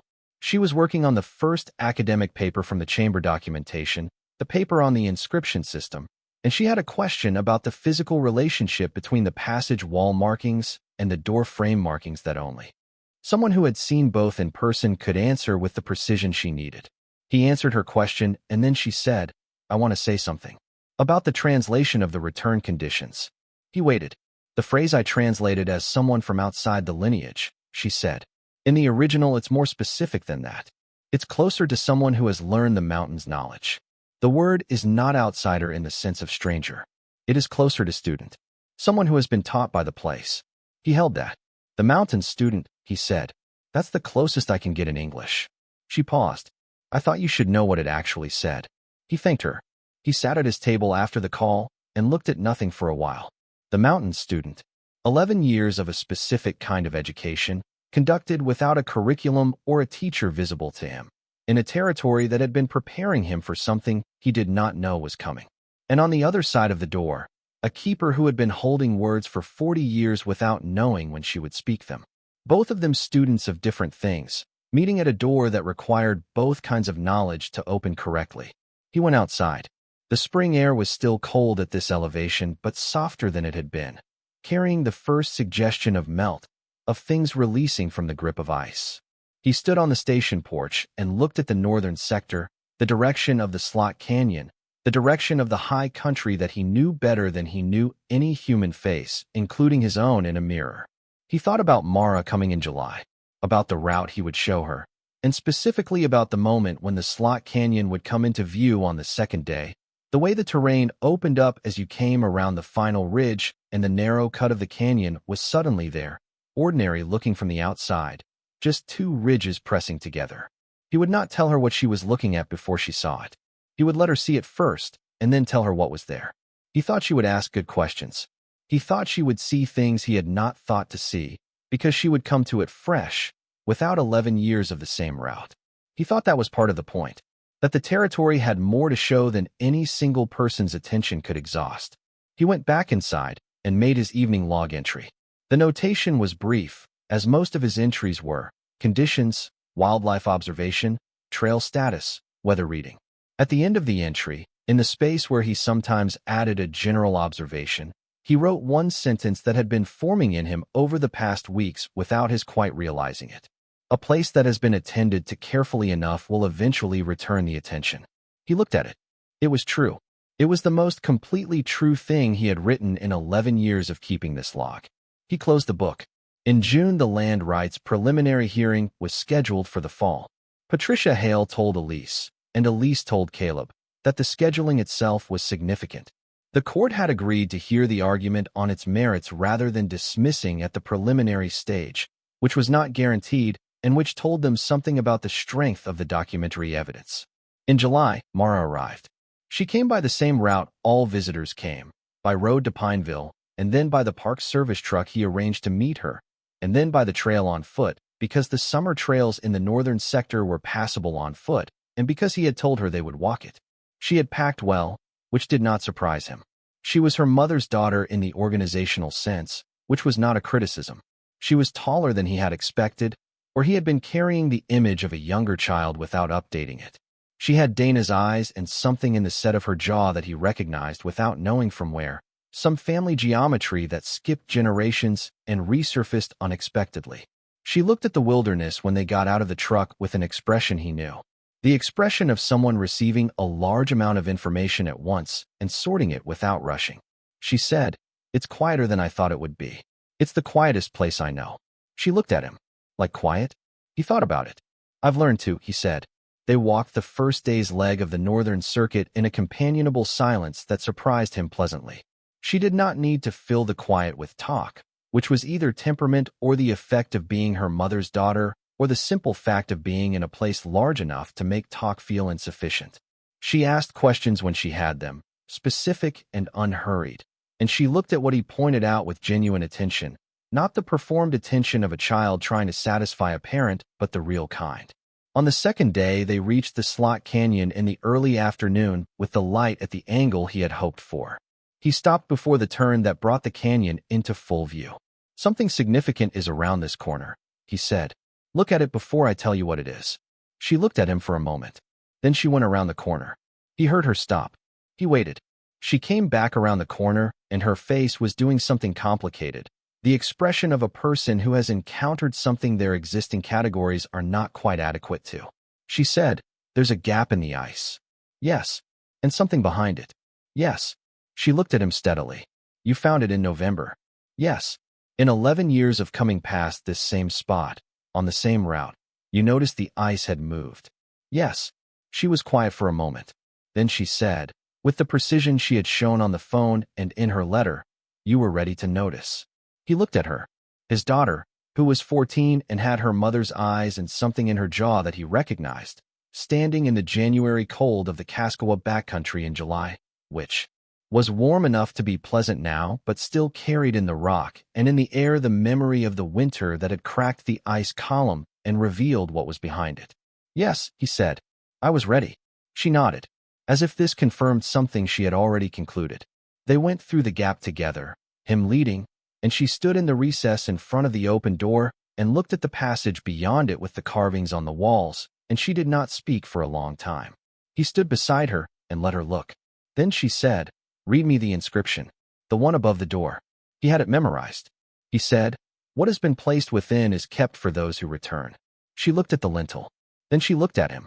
"We're not the ones who were supposed to return," she said, "but we're the ones who made it possible for them to." He thought about that, about what it meant to be useful to a return you were not the subject of, to be the mechanism rather than the destination. He thought that was enough. He thought it was, in fact, a great deal. "Yes," he said. She stepped through the door into the passage. He followed her. The passage walls rose on both sides, the inscriptions dense with meaning that took 40 years of memorized preparation to unlock, and other meanings that a 14-year-old who had read everything available about the Kaskowa people in the weeks before her visit was already beginning to move through, reading the marks with a slow attention that made him think of Elise standing in this same space with her eyes closed. He did not hurry her. He stood in the entrance and watched the summer light from outside fall at the familiar angle through the gap in the ice and touched the first section of the passage wall, illuminating the carved figures. And he thought about the 17-year-old who had packed the wax into the door frame and walked away, and the 93-year-old who had not believed she would live to see the return, and the drum played for the first time in 130 years, and Elise with her hands on the drumhead in the cold of the chamber. He thought about what it meant to keep faith with a place over the length of a life. The particular practice of it, the daily attention, the willingness to remain in difficult conditions and learn what the conditions were teaching. He had not understood until now that this was what he had been doing. He had thought he was surviving. He had been, in fact, preparing. Mara came back to the entrance with her notebook open. She had been taking notes. Of course she had. She said, "There's a part in the middle section that I think is about the offering pieces, about what they were exchanged for." She showed him the section she meant, marks on the stone that he had looked at without understanding dozens of times. "Do you know if Dr. Farrow has translated this section?" He did not know. He said they would email her when they were back at the station. She looked at the notes she had taken, and then she looked at him with the direct quality she had, the quality that did not come from Dana and did not come from him exactly, but from the combination of both of them in a person who was entirely herself. She said, "I want to come back. Not just this summer. I want to learn this place the way you have." He looked at her. He thought about 11 years of the Northern Circuit, the elk at the Salt Lick, the collapsed survey camp, the cairns on the eastern slope, the waterfall in winter building its column of ice. He thought about what it had taken to learn it and what it had given him in return. He said, "It takes time." She said, "I have time." He thought she probably did.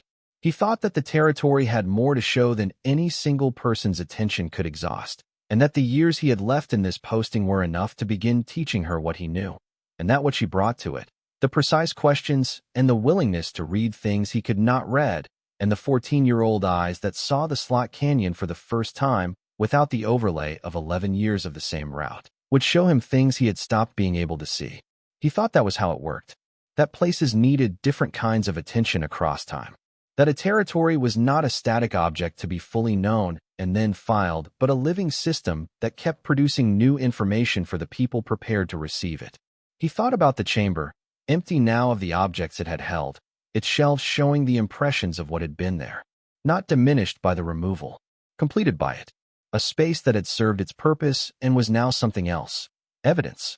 Evidence that a people had understood their situation with sufficient clarity to seal their most important knowledge against the centuries, trusting the mountain to hold it, trusting that someone would come who could see what needed to be seen. The mountain had held it. He had seen what needed to be seen. He put his hand briefly on the door frame as they went back out through the passage, touching the stone that had been touched by hands 130 years before his. Not the wax, which was gone, taken in sections by Devlin's team for analysis. The stone itself, which was going nowhere. Outside, the summer afternoon was long and clear, the light good in the slot canyon, the ridges above casting their familiar shadows at the familiar angles. He had stood in this exact place and this exact light dozens of times, always moving, always on the route, always knowing what came next. He stood still for a moment. He let the place be what it was. Then his daughter came out behind him, and they turned together toward the trail, toward camp, toward the remaining days of the circuit and the station at the end of it, and the season ahead, and he felt, for the first time in 11 years, that the life he had built in this difficult place was not the life he had retreated to, but the life he had been moving toward all along, and that it had been waiting for him the way the chamber had been waiting, patiently and in full faith that he would eventually arrive at the door and understand what it was for. They walked out of the slot canyon and into the open country of the northern sector. The afternoon light lay across the snow-free summer ground with the precision he had learned over years to read, revealing the landscape in the way it revealed itself only to those who had spent enough time looking. He looked. He saw everything. Mara's second visit came the following summer, and she did not come alone. She had spent the intervening year with a purposefulness that Dana described, in the single text message she sent Caleb on the subject, as slightly alarming. She had contacted Dr. Farrow directly through the university's website and asked if she could read the working translations of the passage inscriptions. Dr. Farrow had said yes, which had surprised Caleb when he heard about it, and then had not surprised him at all, because he had seen the quality of Mara's attention at the slot canyon and understood why a researcher who valued that quality would want to encourage it. She had read the translations over the winter and had sent Dr. Farrow questions that Farrow had then forwarded to Caleb with a note that said only, "Your daughter is going to be formidable." The person who came with Mara was Elise Redcloud's niece, a 16-year-old named Saya who was studying traditional Kaskowa language and had been learning the inscription system from Dr. Farrow's translations alongside materials her aunt had been teaching her since the chamber's contents were returned. She was quieter than Mara, which took some doing, and she moved through the backcountry on the first day of the route with the particular quality of someone who had been told about a place so many times that arriving in it felt like recognition rather than discovery. Caleb watched the two of them on the trail that first day and thought about conditions of return, about who the inscription had imagined when it said those who return. He did not think it had imagined these two specific girls, but he thought it had imagined something like what they represented. The lineage knowledge and the mountain knowledge traveling together down the same trail, learning from the same terrain, each one carrying what the other did not have. When they reached the slot canyon on the second afternoon, Saya stopped at the entrance and did not move forward for a long time. Mara stood a few feet behind her and did not prompt her. Caleb stood further back still and watched the summer light on the canyon walls and said nothing. Then Saya stepped forward and she put her hand against the stone of the outer wall, not the recess, not the door, just the ordinary rock face of the canyon, and she said something in a language Caleb did not know. Not loudly. The words were for the place, not for her audience. Mara looked at Caleb over her shoulder. He did not know what Saya had said. He thought it did not require translation. They went through the gap and into the recess and through the open door, which had been left open by the agency as part of the site's designated status, with a simple iron grate across the entrance that could be unlocked by the ranger on duty. He unlocked it. They went in. Saya moved through the passage differently than anyone else Caleb had seen move through it. She stopped at specific marks on the walls and read them not with the learned approximation of a linguist working from a translation, but with the more immediate quality of someone for whom the symbol system was not fully foreign, who had been raised inside at least a portion of its logic.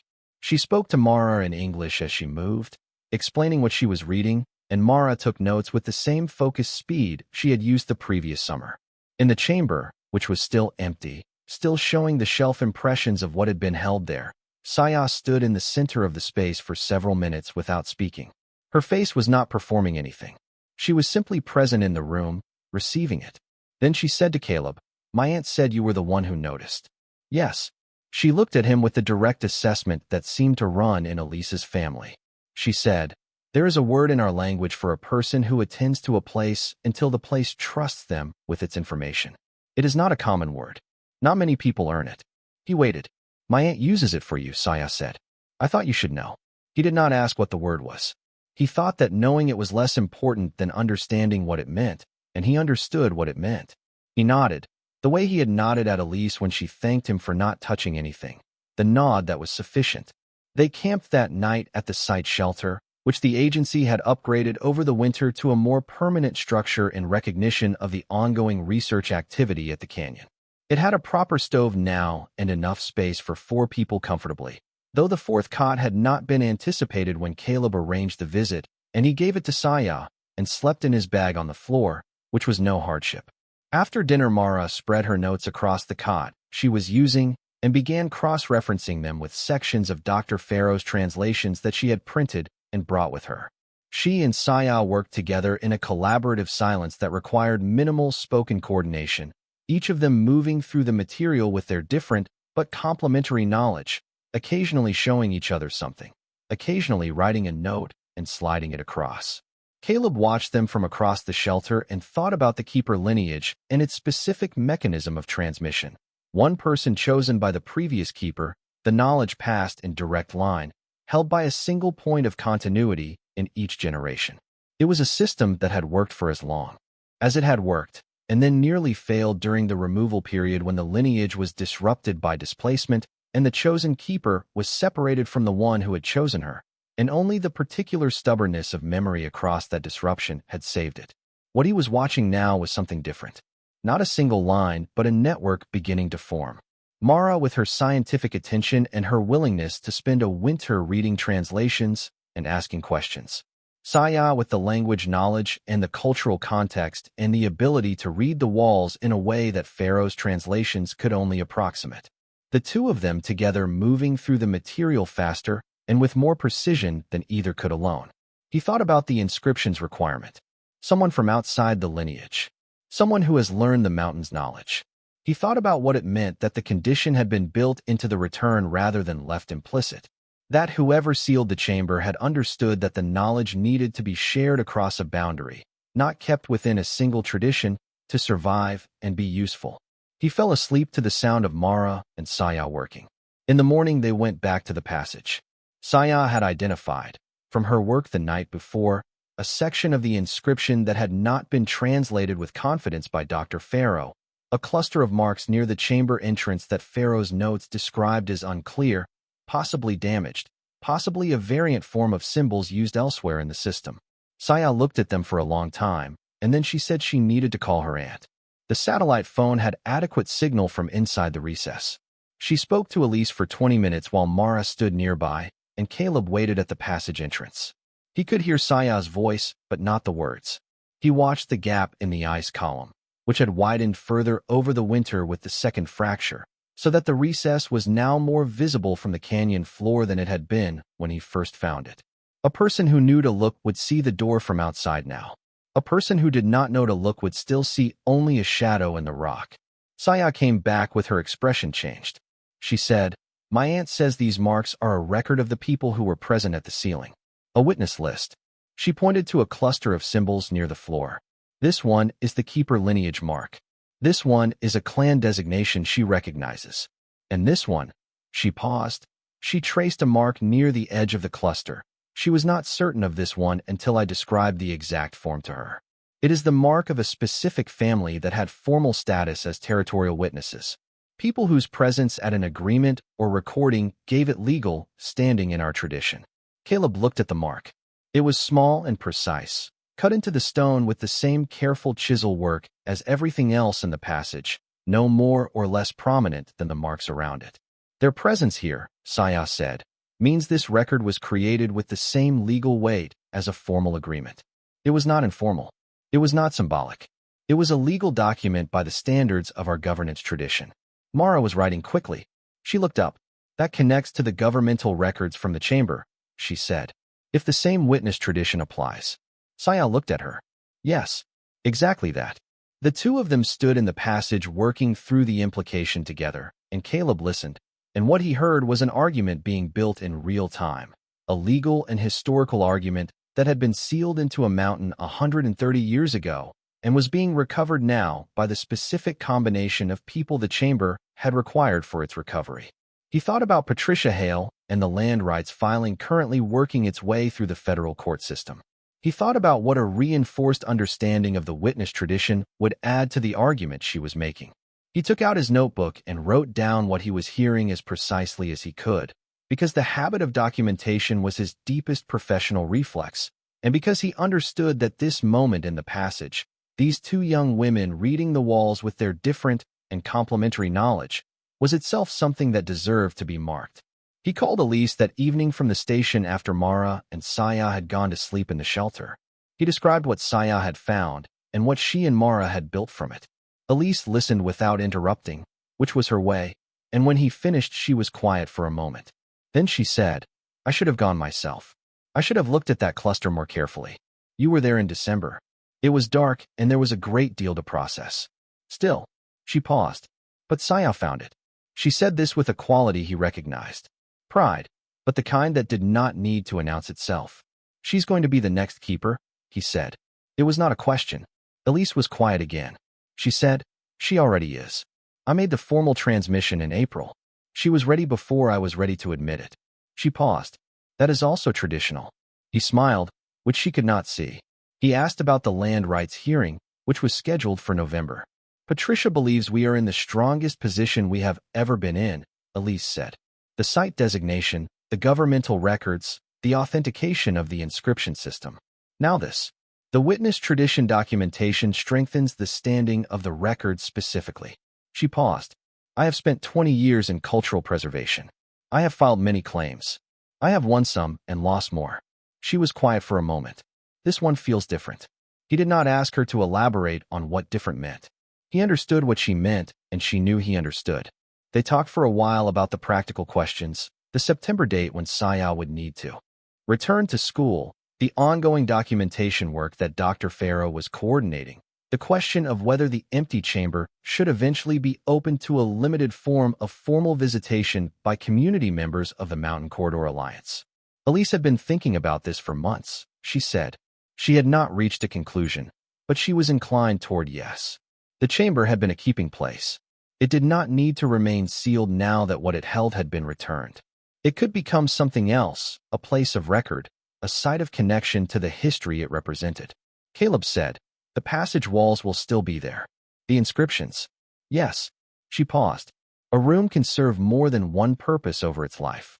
That is not an unusual thing." He thought about his station, which had served as many things over the 11 years of his posting, and before that over the decades of the postings before his.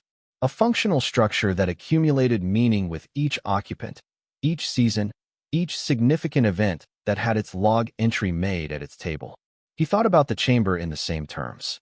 What it had been, a keeping place, sealed and patient. What it had become when they opened it, a site of return, of recognition, of legal and historical argument recovered from silence. What it might become next, a place of ongoing relationship between a people and the evidence of what they had been and done and known.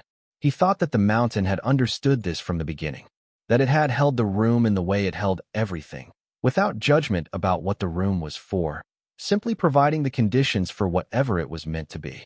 After the call, he sat at his table for a while with his notebook open, but not writing. He listened to the station around him, the familiar sounds of it, the tick of the stove cooling, the faint movement of wind at the eaves, the silence underneath everything that was not absence, but the sound of the territory in its ordinary nighttime state, attending to itself. He thought about the word Saya had told him Elise used for him, the one that meant a person who attends to a place until the place trusts them with its information. He sat with that for a while, not trying to interpret it further than it went, just holding it. Outside, the summer dark of the northern sector was complete and specific. The stars overhead, the same stars that had been overhead every night of his posting, and before that over every year of the territory's long history, and over the night 130 years ago when a 17-year-old packed wax into a door frame and turned and walked away from everything she knew, carrying the words she would never get to speak. The stars did not know any of this. The territory did not know it in any way that could be measured or documented. And yet the room had held. The words had been kept. The records had survived. The mountain had done what it had been trusted to do, which was simply to remain, and to remain unchanged in the ways that mattered, and to give back what it held when the time came and the right people arrived at the door. He wrote one last entry in his notebook, not for the log, for himself. The territory teaches slowly and without announcing its lessons. You learn it by being present to it over time, by paying attention without knowing what you were paying attention for. And then one afternoon the ice moves, and you see what was always there, and you understand that the learning was not incidental to the finding. The learning was the whole point. The finding was just the moment the learning became visible. He closed the notebook. He turned off the lamp. He lay in the dark and listened to the backcountry hold its long breath, 62 miles of it. keeping its own counsel, keeping its own time, as it had always done and would continue to do long after he was gone from it. And Mara too, and Saya, and everyone who had stood in the passage and looked at the marks on the walls and understood something they had not understood before. The mountain did not need to be thanked for this. It had simply done what it had always done. It had been there. He slept. Stories like this remind us that starting over is terrifying, but it is always possible. If you or someone you love is facing a total reset right now, whether from a divorce, a loss, or a financial disaster, you need a plan. Scan the QR code on your screen or click the link below to get the Phoenix Blueprint for just $17. It gives you the exact steps you need to take in the first 48 hours and a 90-day plan to get your independence back. Thank you for watching.